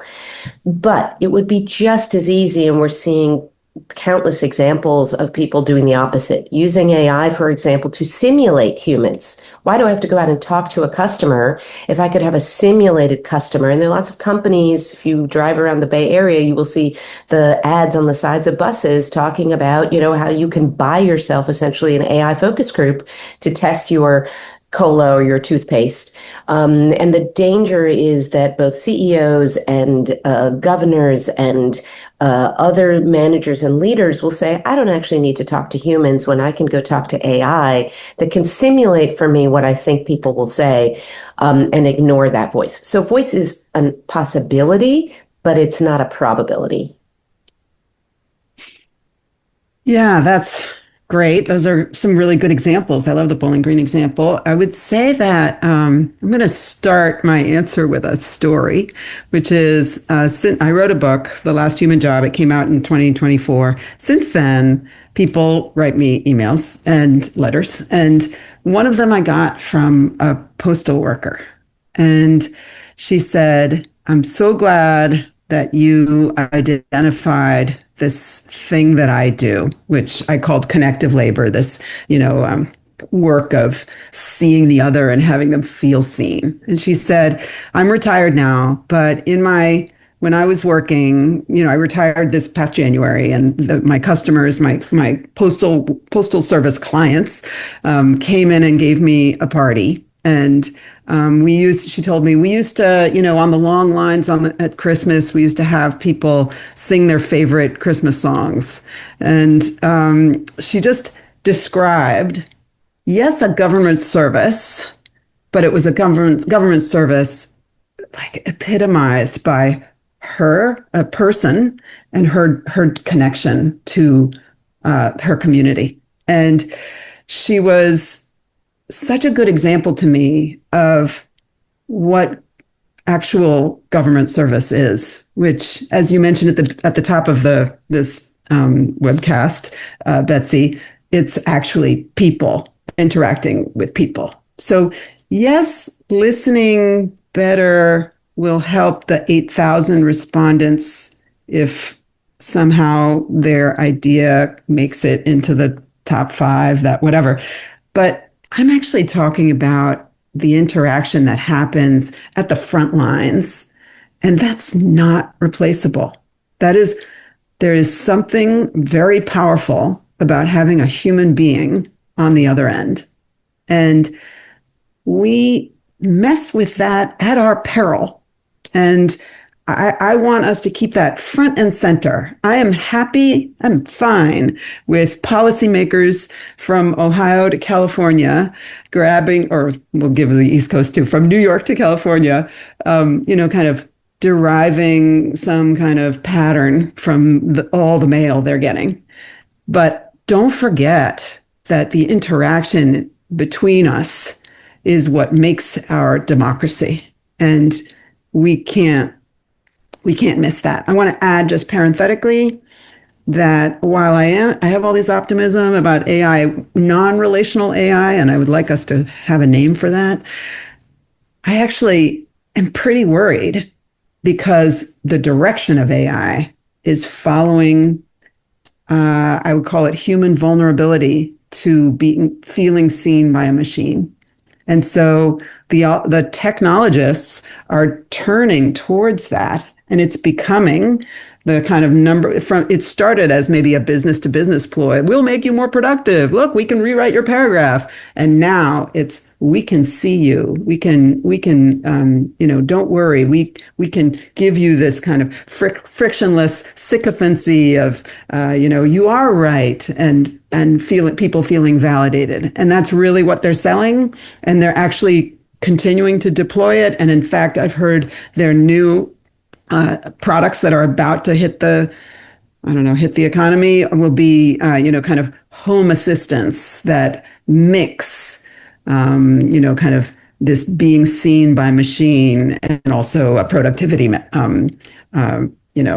aid. And that's, for me, terrifying, personally. So we've brought up a lot of different things. I want to, I think, focus on something that touches on something both of you just said, which is to think about what is the current health of our trust and our connections with other people and our trust and connections with our institutions. And I'll tell you, I did back during the Great Recession. I wrote a paper that said, yes, trust in institutions is really low, but the economy really stinks right now. It's very normal for trust in institutions to decline when the economy declines. And when the economy rebounds, our trust should rebound. So that was, 2009. It wasn't a bad guess. Mm-hmm. If I look back at the data, which is what I was doing in this paper, 40 years of data, it was a good forecast based on the past, but it's not what happened. We did not have any rebound in trust. And not only did it not recover in terms of trust in institutions, but the trust, interpersonal trust, relationships, all of that has gotten worse over really the last 20 years. Yeah. And, it's AI is coming into that world. Mm-hmm. And I guess I'm telling you what I think, and then I want to hear your guys' thought. I feel like that's the bigger problem. And sometimes we're missing that when we're focusing on what AI, it can or can't do. Because as Beth, you said, it's humans choose what AI will do or not do. Humans will deploy it. Humans will decide whether to lay people off. Humans will decide whether to have relationships with machines rather than relationships with other humans. But we're coming into this in a really dark place, frankly. And so how are you thinking about that? And is there a way to have the technology help us recover from that? Are there things that we have to do to make sure that we're not dragged further down into an even darker place? I guess that was directed at me, so I'll start there. But I'm really looking for some hope here from Allison about the. That's not usually my role. Protecting what is human about work and about our relationships, and there's so much in here, Betsy. I think, number one, we've had this generation-long slide and the result of widening income inequality, declining life expectancy, rising and ever more complex challenges from climate change to the cost of healthcare. It is no wonder that people are despairing, and that despair is growing deeper. We have had institutions that have not been responsive enough at addressing these challenges. The challenges are getting harder and our institutions are not getting more effective. So, there is the piece which is, and this comes back to sort of to talk about the efficiency thing that we talked about before, that when we can do things like, and I love your postal service example, when we can do things like use AI in the form of optical character recognition to read your chicken scratch on the envelope, that frees up time for that postal worker to have that human relationship. And I love this story because as my mom was dying, one of the most important relationships was the postal worker who helped with the mail, and who was so helpful at managing. And it was just such an important personal relationship, oddly. So this story resonates with me. When I worked for the state of New Jersey leading AI, we made made the decision that when we deployed chatbots, we were not going to deploy a chatbot at the public. We were giving chatbots to the people answering the phone. We were giving chatbots to the people at the front desk. So that person could look up an answer to a question and then turn around and have a human conversation at the desk or on the phone with another human. So that's a very deliberate choice. Could we have said, let's eliminate the worker and, give you a chatbot to answer your question instead? Of course we could have. But we deliberately made a decision not to do that, not only because of trust, but because we thought you're going to get a better answer from a human that has tacit and lived experience. So all that to say, you are right that the double-edged sword, the twin problem here of low trust in institutions plus low trust in these technologies that are controlled by private actors who are accountable to no one, where we're hopeful, and I put this in inverted quotes, we're hopeful that some of these companies may become public because it might give us just a modicum of additional transparency over how they work, is deeply dangerous. It's deeply dangerous, it's deeply concerning, and it's why we have to make very, very intentional choices about, again, how we're using these tools. I often use the analogy to nuclear. You can use it to run your power plant. You can use it to build a bomb. Right now, we're building a bomb that's blowing up the nature of human relationships in deeply destructive ways. And we have to be thinking again about the fact, as Thoreau said, not to how we don't become tools of our tools, how we instead take power over these things and make very intentional decisions about where we want to use them. And that includes also decisions about where we don't want to use these tools. Again, you can use them for surveillance, bad idea. You can use them to, summarize what people are telling you, as they did in Mexico when they had a first in a generation conversation about the future of their justice system, face to face at tables, actual neighbors talking to one another. AI was they basically just recorded the conversations and then used AI to help summarize what was said at the table. But it was, again, an adjunct to the ability to have a human interpersonal conversation. Anyway, so much in that. Sorry, I've gone on too many fronts, but the short answer is we have to be seeking to reverse this decline in trust or we're in big trouble. Yeah, totally agree. Loved that. Your choice in New Jersey about giving chatbots to those people who were doing that work. I thought that was really interesting. Regarding trust, Betsy, I would say that like in many things, AI is not the cause of the problem. It's almost the symptom of the problem. We have had this declining trust for some time, and then AI comes and a little bit, I would say, catalyzes further, a further slide down that hill. But like, for instance, a lot of, I think the decline in trust, I've read studies that associate it with rising inequality. And it's a kind of, when we lost the sense of us all being in the same boat. And so instead we have many boats, and my boat over here, I'm going to protect its future, but not yours. The loss of a sense of shared fate, I think, has a lot to do with underlying trust. Now, how do we get shared fate?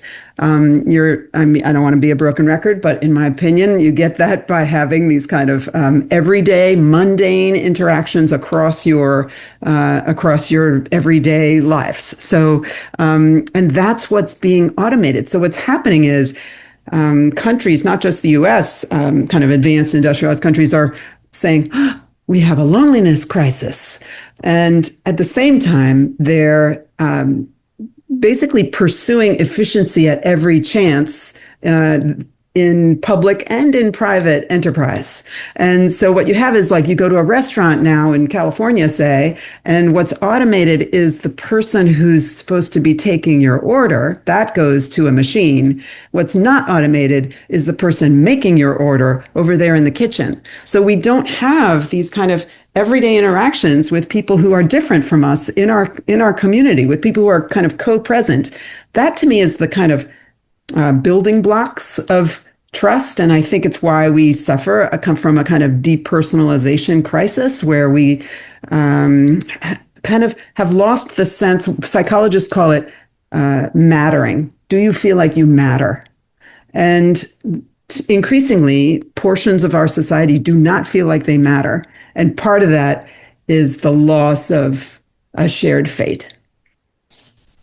I want to end with circling back to something that Beth, you mentioned at the beginning, and obviously as an economist, I think a lot about, which is when we think about efficiency. And Allison, you just raised this issue, we are pursuing efficiency at all costs. Like, why do we have it?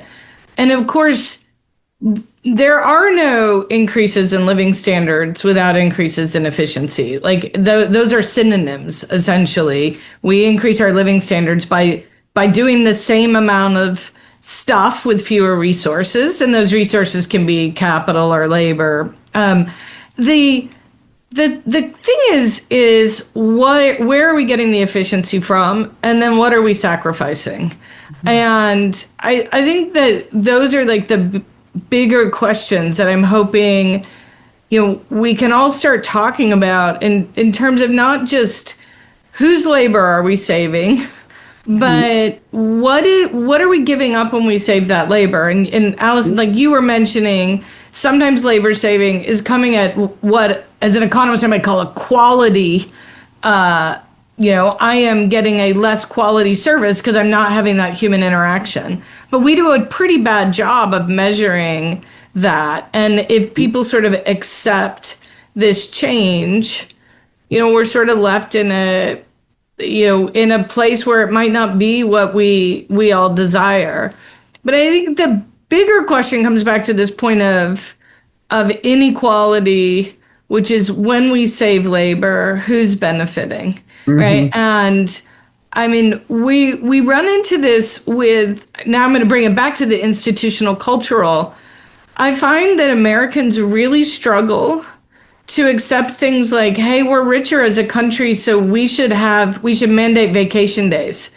If we mandated vacation days, then everybody would get a little bit more and would be sort of spreading work and spreading time off, or even mandating maternity leave, our paternity leave, or saying that, or even accepting the idea that we're going to spend a larger share of our GDP on healthcare, and that's not a bad thing. That's due to the fact that all the other needs are largely met, right? And so how do we start to have those conversations that help ensure that we use these efficiency gains to increase the living standards of most people instead of having a very, very narrow slice that are living a life that most people can't even conceive of? Yeah, totally agree. I imagine we probably have to wrap up, so I will try and make this fast.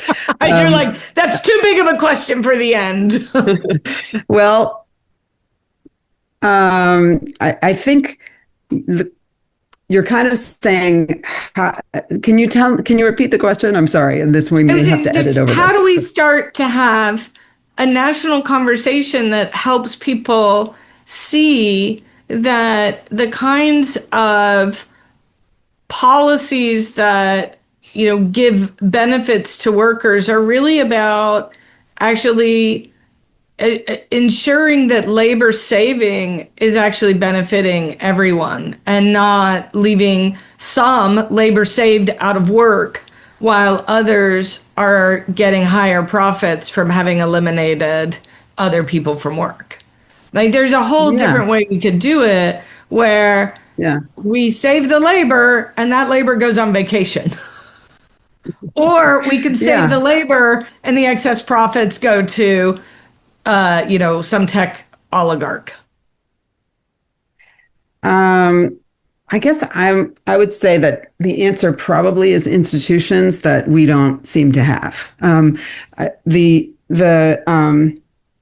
There's I think kind of what you're describing is a cyclical, what has been a cyclical experience of capitalism, either kind of full bore, unfettered, just the liberty of, kind of oligarchs, and something a little more tempered that also includes worker voice and spreads the benefits more widely. And it feels like we're so much out of whack with, the billionaires being created every 5 seconds and all of, as we've mentioned in this conversation, so much of the benefits of this race, this AI race, going just into the pockets of very few people.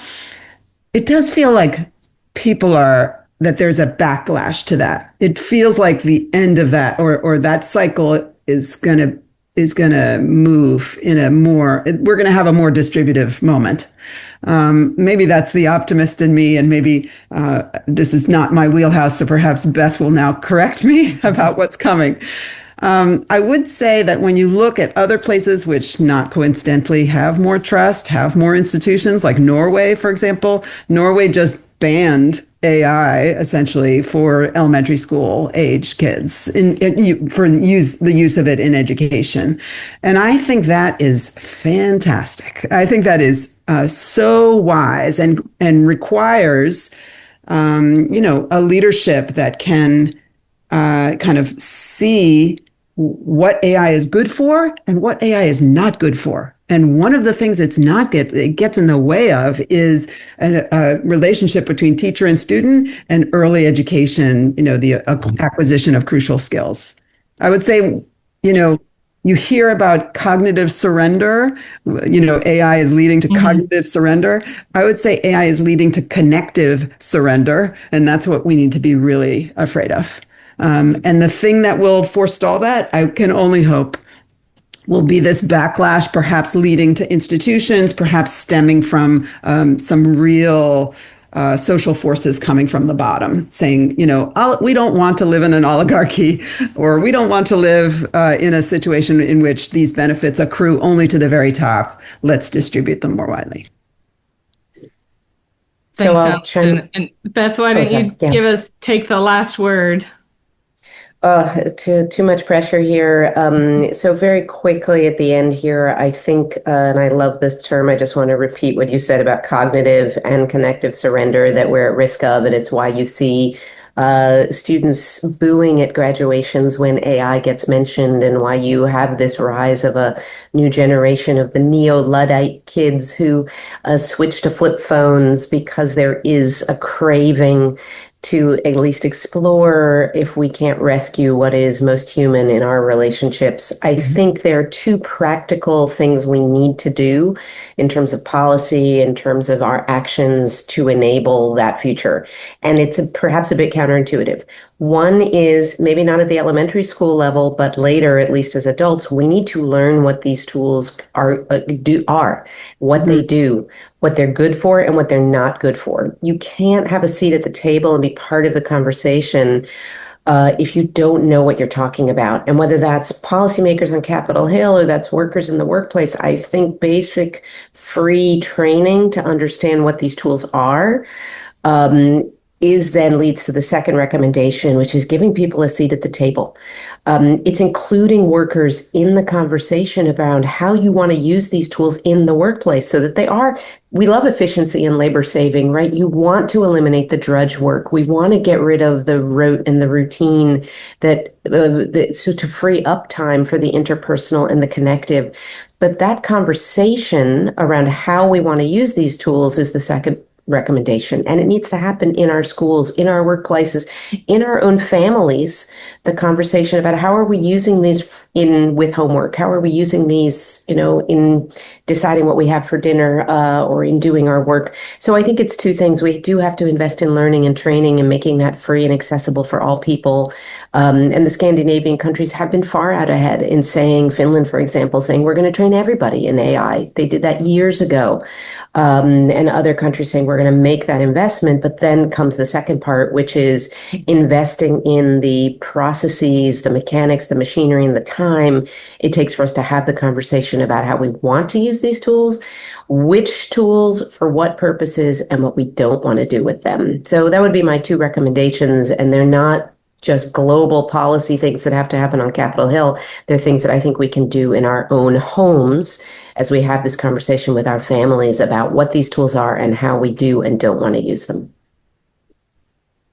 Great. Well, I think that's actually a perfect note to end on. I think we can. I want to ask one more thing for everybody. Can we do that? One more thing for everybody. I loved your question that you sent us on 10 years from now, what consequential change in work are today's headlines missing? Like I thought of a headline, like we should have, I think each of us should have should invent a headline that will happen in 10 years, a prediction. And also, can I say, you were so brave, Betsy, to bring up your prediction from 2009, because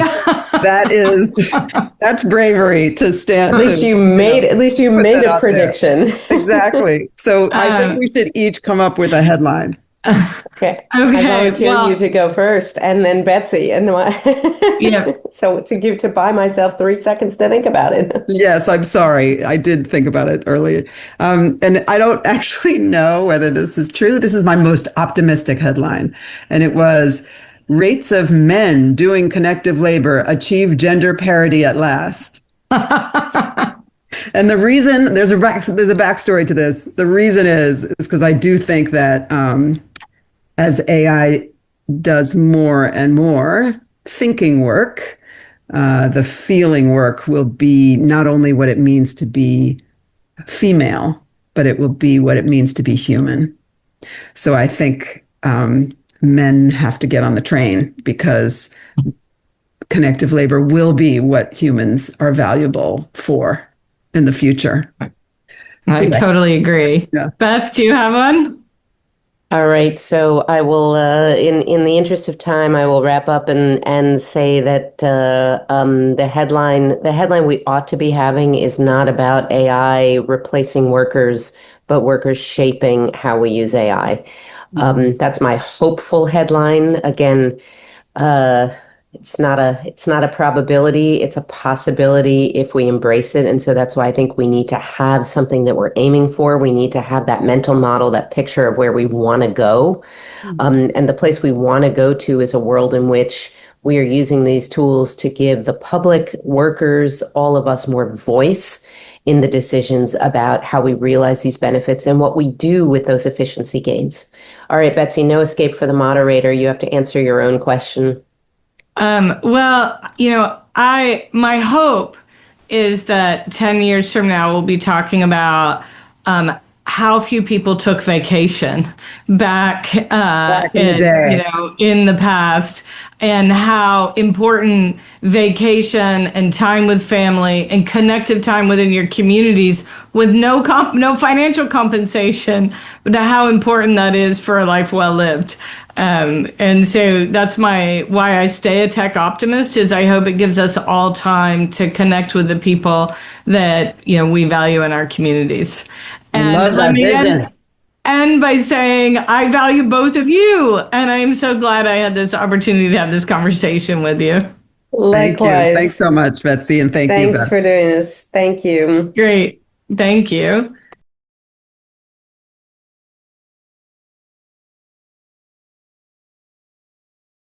Hello, and welcome to a conversation about the American Constitution at 250, hosted by the 92nd Street Y. I'm Kimberly Atkins-Storr. I'm a columnist for the Boston Globe, co-host of the #Sisters-in-Law podcast, and an MS Now legal and political commentator. For nearly 250 years, the Constitution has been America's founding text, a battlefield, a shield, and a mirror of the nation. It has protected liberty and preserved structural inequality, expanded rights and constrained freedom, empowered social movements and quashed them. From voting rights and gender equality to indigenous sovereignty, LGBTQ plus rights, reproductive freedom, and the reach of executive power, constitutional interpretation has never been fixed What can the cases the Supreme Court decided this last term on democracy, citizenship, gun control, and civil rights tell us about how we are reading the Constitution today and where its current interpretation might bring us tomorrow? We have a distinguished panel to tackle those very questions. Melissa Murray is a Frederick I. and Grace Stokes Professor of Law at New York University, where she also serves as faculty director of the Birnbaum Women's Leadership Center. A prominent legal scholar and a legal analyst on MS Now, she co-hosts the Supreme Court-focused Strict Scrutiny podcast and is a New York Times bestselling author. Her latest book is The U.S. Constitution, a comprehensive and annotated guide for the modern reader. Akil Reed Amar is Sterling Professor of Law and Political Science at Yale University, where he teaches constitutional law at both Yale College and Yale Law School. He has been cited by Supreme Court justices across the spectrum in more than 50 cases, more than just about anyone else. He authored more than 100 law review articles and several books, including America's Constitution, America's Unwritten Constitution, and The Constitution Today. And my favorite factoid is that he was a consultant on one of my favorite television shows, The West Wing. Tiffany Graham serves as Associate Professor of Law and Associate Dean of Campus Engagement at Touro Law Center in Long Island, New York. She primarily teaches in the area of constitutional law and race and the law, and she's written and spoken nationally on topics related to LGBTQ plus equality, and her work has appeared in multiple journals and has been cited at various stages of appellate litigation in courts. Thank you all for joining us today. So we really can't talk about a lot of the topics that I touched on, democracy, citizenship, civil rights, and more, without talking about presidential power. And to me, that seemed like the most consequential theme that emerged from the Supreme Court. Earlier this term, we saw the court show some constraint on that power in the tariffs decision. But then to close the term out, we saw a massive expansion of presidential power when it comes to independent agencies, with one exception. Melissa, tell us what those decisions in Slaughter and Cook, in your opinion, how that changed the way we understand presidential power and separation of powers. Well, thanks so much for having me. It's great to be here with the 92nd Street Y, and great to have you moderating this conversation, Kim. I think this was a banger of a year for the court. There were a lot of big cases. You've mentioned Cook and Slaughter. I would also add Louisiana versus Calais as one that will have the capacity to fundamentally change the landscape of the electorate. But with regard to Slaughter and Cook, to my mind, Slaughter is perhaps the most important case of the term because it does authorize a broad expansion of presidential power and basically is a ratification of the unitary executive theory in the Annals of the United States report. So in Trump versus Slaughter, the issue was whether or not the president could remove a member of the Federal Trade Commission, Rebecca Slaughter. That question had actually been asked and answered by an earlier court in 1935 in a case called Humphrey's Executor. That was a case animated by FDR's efforts to remove Humphrey, a member of the Federal Trade Commission, from his post. The court said in Humphrey's Executor that although the president has removal power, Congress can limit that power and does when it creates these independent agencies like the Federal Trade Commission for certain purposes to remove those agencies from the Sturm und Drang of politics. And they limited the president's ability to remove officers, limited it to cause. FDR didn't have cause to remove Humphrey. That was the end of the matter. That had been in place from 1935 to the present.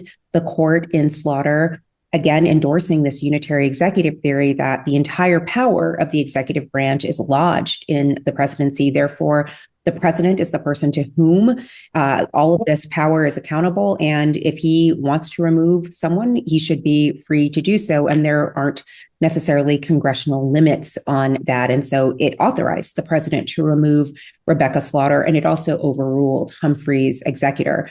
It's slightly different from the case of Trump versus Cook, which involved the president's efforts to remove Lisa Cook, a governor of the Federal Reserve. This is obviously a major agency that does fiscal policy both at the domestic level but also with global ramifications. And the distinction that the court drew between Trump versus Slaughter and Trump versus Cook, allowing the president to remove Rebecca Slaughter, but putting limits on the president's ability to remove a governor of the Fed, was that the Fed was different. And the court looked to the history of the Fed and its roots in the first and second national banks. I'm not entirely sure that the court's efforts to distinguish the two cases was very convincing. It sort of boiled down to the economy. And, those practicalities, I think, were most clearly expressed by Brett Kavanaugh, who kind of said that in his separate opinion in that case. Justice Barrett, for her part, noted the incongruity of the two cases, noting that Cook and Slaughter, the decision in one ought to have led to the similar decision in the other, but they obviously led to two very different decisions.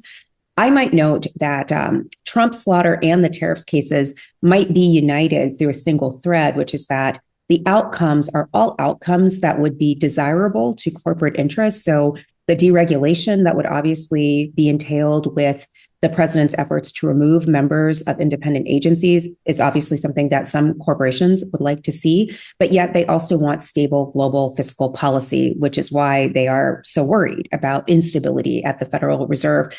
And then the tariffs was something that, although the president was very excited about the tariffs, many in the corporate world were not, because it changed supply chain dynamics, made the cost of goods more difficult, and narrowed profit margins. So to my mind, all three cases are not necessarily united by some sense of independence or a lack of independence on the part of the court, but rather a more corporatist bent on the court. And Akhil, I want to sort of go off of that point in what is sort of guiding the majority of this court on these presidential power cases. It seems to me that they have, since the ruling giving the president immunity from actions taken while in office, have really sort of been intent on expanding presidential power, even when that means overturning precedent, even when that means going against the true originalist view of the Constitution, and even when it seems to go against the separation of powers. What is your view on sort of the trajectory of this court? I do agree with you that a while back, wasn't this term, when the court said, gee, ex-presidents are generally immune from things they do as presidents. I mean, maybe even when they take bribes to issue pardons or veto bills or recognize other countries. Wow, that was a whopper. I think that was completely outrageous. I think it made the Constitution itself unconstitutional. That was a huge mistake. I don't feel that way about the cases this term. I don't feel that way about most of the cases in the Roberts Court over the years, many of which actually have been liberal triumphs, like Obergefell on same-sex marriage, or the Sebelius case upholding the Obamacare statute. So if you only have two or three cases, you can come up with all sorts of theories. Oh, it supports corporate interests or whatever. Truthfully, apart from that whopper of, and it is a whopper, of immunity for ex-presidents. And I hated about a dozen years ago a case called Shelby County versus Holder that really pulled the plug out of from a huge portion of the Voting Rights Act, a landmark statute, a portion about pre-clearance of state laws that change the voting rules. So just bracket those for a minute. Take the cases this term. Truthfully, I think the theme isn't so much separation of powers as such. It's originalism. The court purports to be, the justices purport to be following the Constitution. I don't think they always do it very well, all the justices. But here's what's interesting to me. I'm not a corporate person. I'm actually left of center. And I think in the big cases, they basically got them right. If four get it wrong in one way and four get it wrong in the other way, even if only one person is getting it right, but they're in the middle, that can mean the court can actually outperform the individual justices. So let's just take, let's say, the big three. I actually thought all of them were basically rightly decided. So presidents can't unilaterally impose taxes, tariffs that Congress hasn't authorized, no executive taxation without clear legislative authorization, that representation. That kind of is a version of the American Revolution, and good. And maybe it helped corporate interests, and fine, but no taxation without clear legislative authorization. Done. Now let's take birthright citizenship. Wow, that's key and core. And I don't know if there's a corporate argument one way or the other. There are interests on both sides. I think it should have been 9-0. It was embarrassing that it wasn't, especially because there was a statute as well as a constitutional provision. But 6 justices got it right, 5 on the Constitution itself, and for the right reason. So I'll take the W on that one. Now, on the 2 unitary executive cases, Becca Slaughter is my student. She's my friend. She's my former head TA. She's going to be on my podcast, soon enough, I hope, talking about the decision. She promised to do that a long time ago.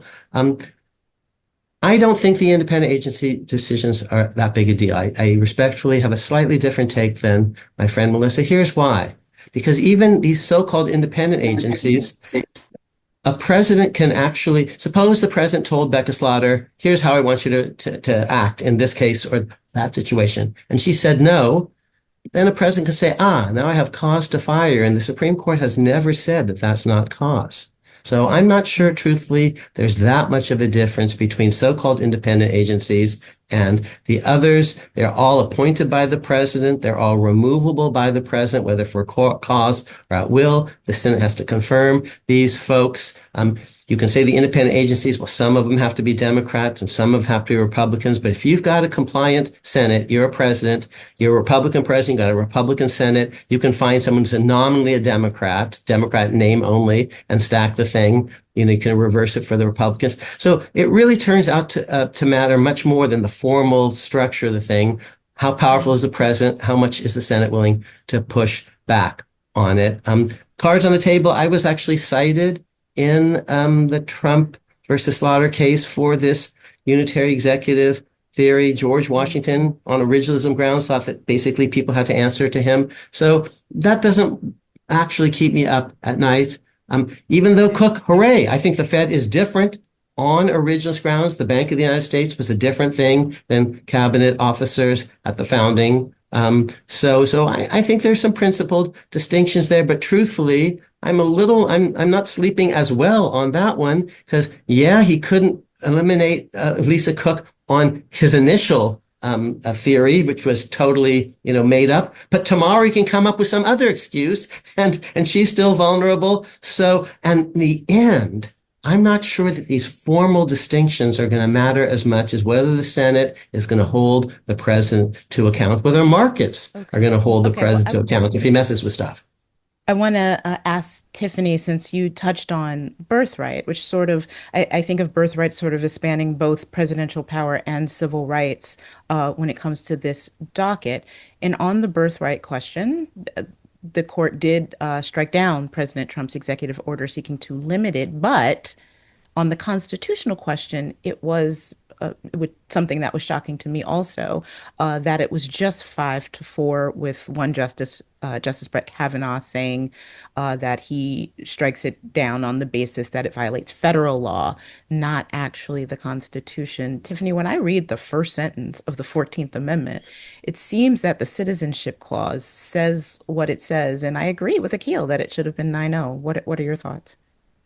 I agree with that as well. I think that when you look at the history that underlies Section 1 of the 14th Amendment, it's fairly straightforward that the court seemed to be adopting the principle which suggested that if you were born in the United States, then you would be a citizen. Yes, we understand that much of that conversation was, much of the intention behind that had to do with the former slaves.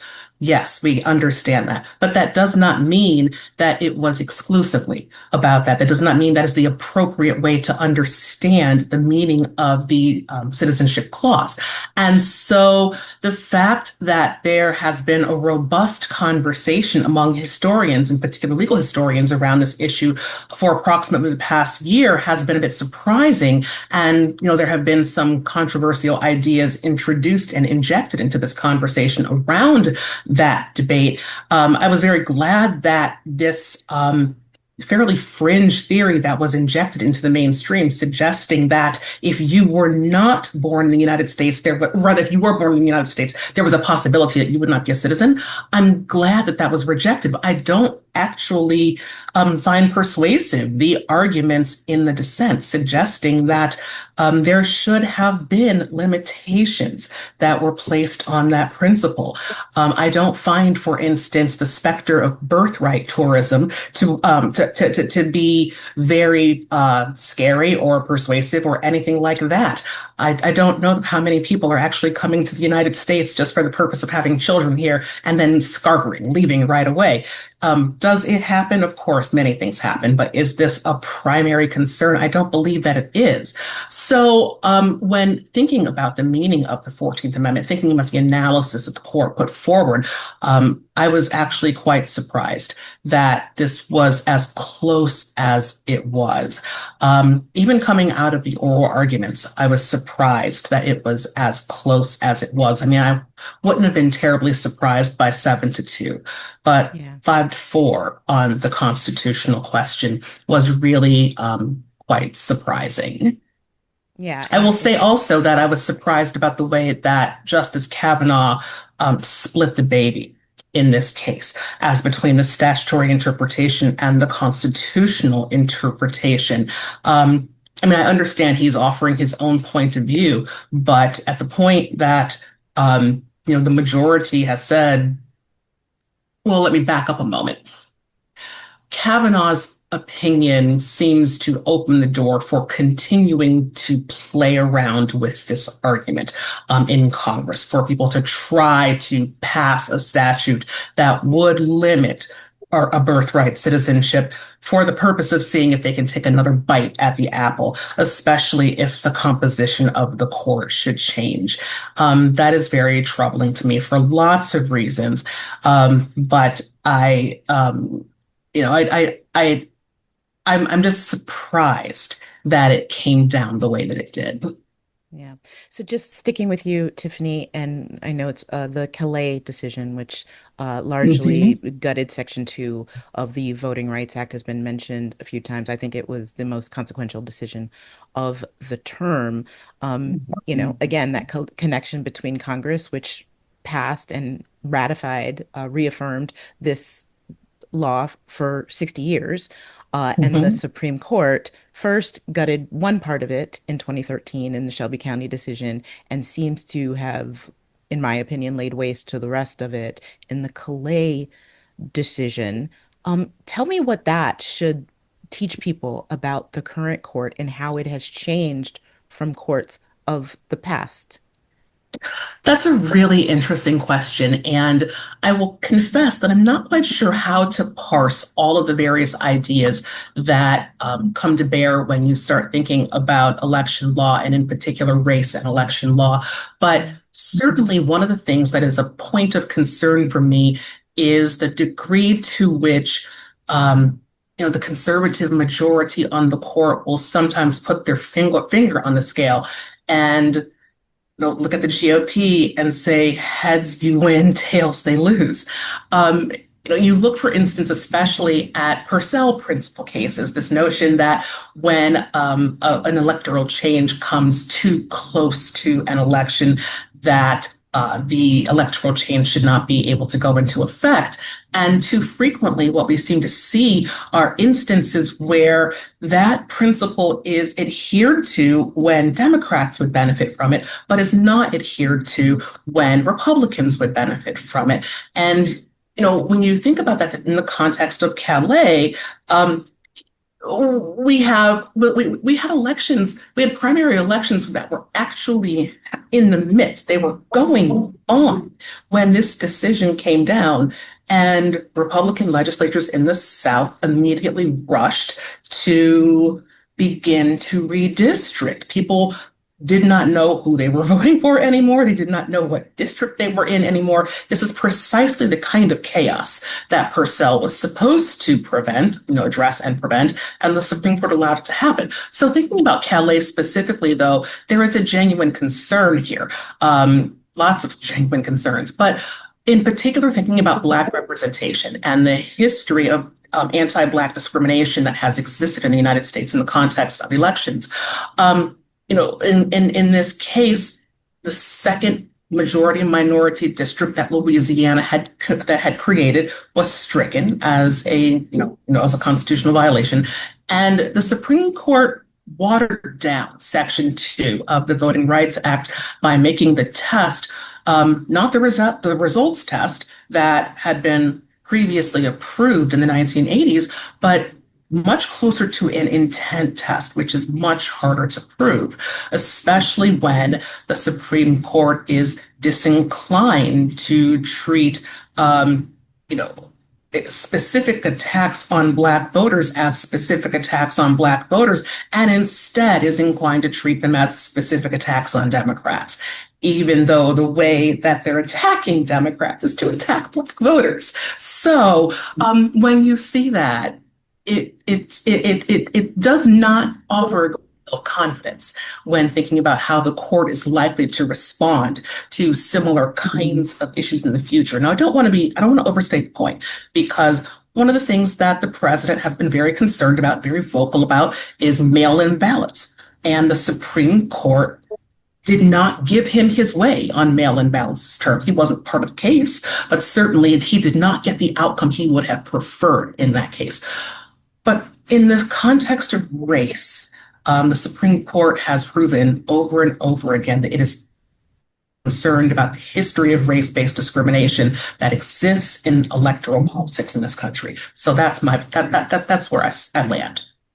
Akil, what do you think about that? The Roberts Court colorblind constitution, as they saw it in Calais, even though the 14th Amendment is a Reconstruction era amendment, and as the dissenters pointed out, was very race conscious. It was an effort to ensure that Black people who had been denied rights could participate as full citizens in society.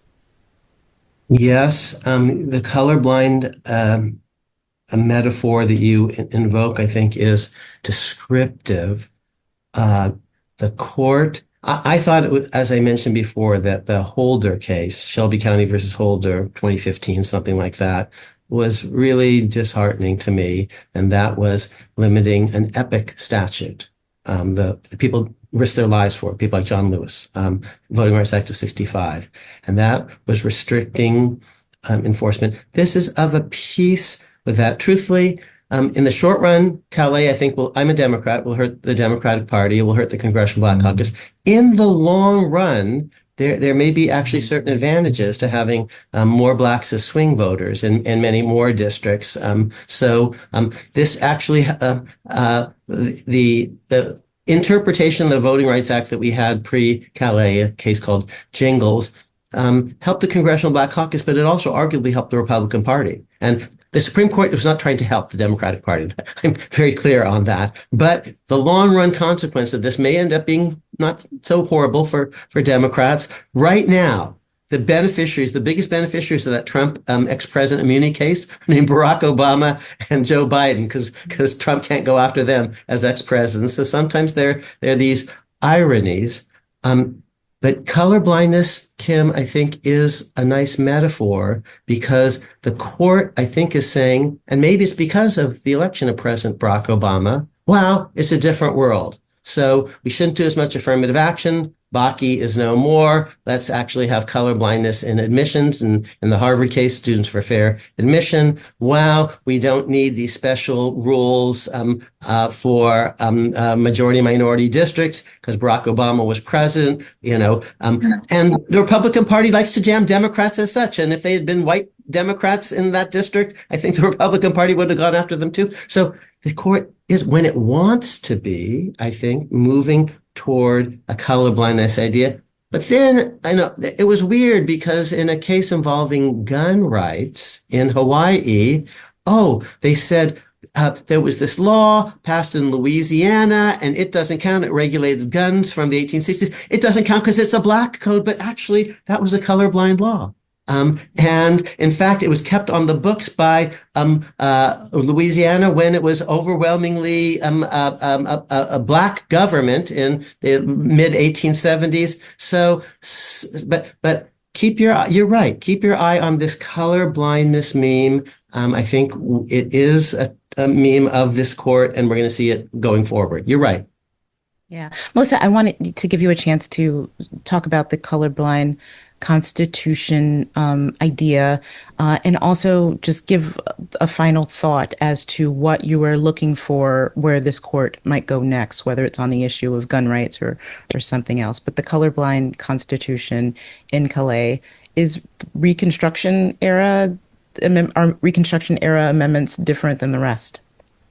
It's a really good question, Kim. I think this is a court that sees race discrimination when it wants to and is willfully blind to it when it doesn't want to see it. And a great example was another set of cases that we have not yet talked about, the TPS cases, Mullen versus Doe, where the court had to address a statutory question of whether the president's decision to rescind TPS status from certain nationals, Haitian and Syrian nationals, was permissible, or whether the administration had failed to follow a consultative process as described and required by statute. There was a second constitutional question, irrespective of the first question. Had the administration engaged in impermissible racial animus against the groups as part of their decision to rescind that status? And there was broad evidence that, in fact, the administration had. The president was on record talking about Haiti as an S-hole country, talking about Haitians eating pets and poisoning the blood of Americans, and that the United States would be better off offering TPS to Norwegians and Swedes. So, I mean, it was pretty stark. And in his opinion for the court, Justice Alito said that those kinds of statements were merely describing conditions on the ground in Haiti, and that those weren't necessarily racist, but maybe were xenophobic. I'm not quite sure how one draws the distinction between xenophobia and racism, but it seemed that at least one member of the court was willing to do so. And to me, that was just sort of the starkest representation of where and how this court understands racism. So racism is present in a policy that would allow race to be considered as part of a holistic criteria for college admissions. Racism is present where a state draws a remedial map to allow for the electoral power of minorities to be expressed. Race is not present when the president makes these vile statements about an entire group of people. And this is a court, I think, that's been bent for the last decade, at least, on rolling back the promise of the Reconstruction Amendment, sometimes very explicitly by limiting Congress's power under those amendments, sometimes through these kinds of machinations. But I think everything is on the table right now. I'd go back to something that Tiffany said earlier, with birthright citizenship. That's a core tenet of Reconstruction, the idea that we are all, if we are born here, citizens of this country, and that makes us a multiracial, multi-ethnic democracy. That question is very much on the table right now, in large part because of the court's decision, in large part because of Justice Kavanaugh's roadmap toward a congressional rescission of birthright citizenship. And I think this is going to be an issue that conservatives prosecute for the next 10 years, 20 years, in the same way that they prosecuted abortion to the rescission of the right to an abortion in the Constitution. Tiffany, just a couple minutes left, but we can't conclude without talking about LGBTQ plus rights. This court seemed to continue the reduction of those rights by allowing states to ban trans girls in sports, despite the evidence showing, by and large, that they do not present a competitive or physical danger to cisgender girls. How do you see this court continuing on this path?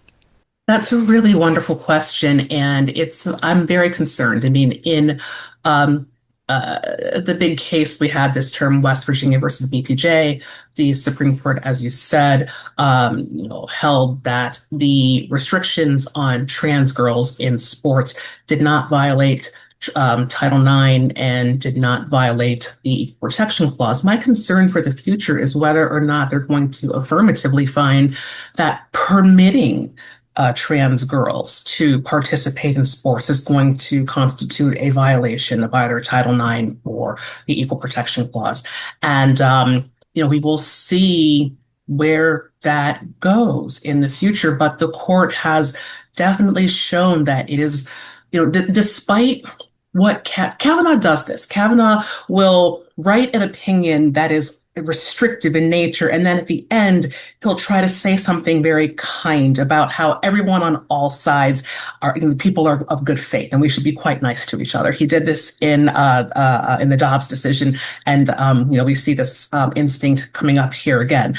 And that doesn't really do much to say, let's all be nice to each other when you are undermining rights that people might otherwise have. And that's what I fear going forward in the future, not simply telling that want to restrict their presence, that is permissible, but telling states like the ones where we all live, the states that want to be more inclusive, that they actually cannot do so, and that to try would be to violate cisgender girls' rights.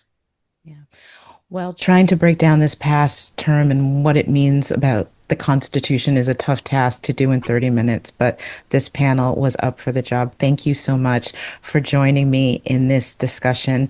And thanks to everyone for joining the 92nd Street Y in this examination of where we are with the Constitution and the Supreme Court in our nation's 250th year. Take care. Thank you. It's good seeing you, Melissa.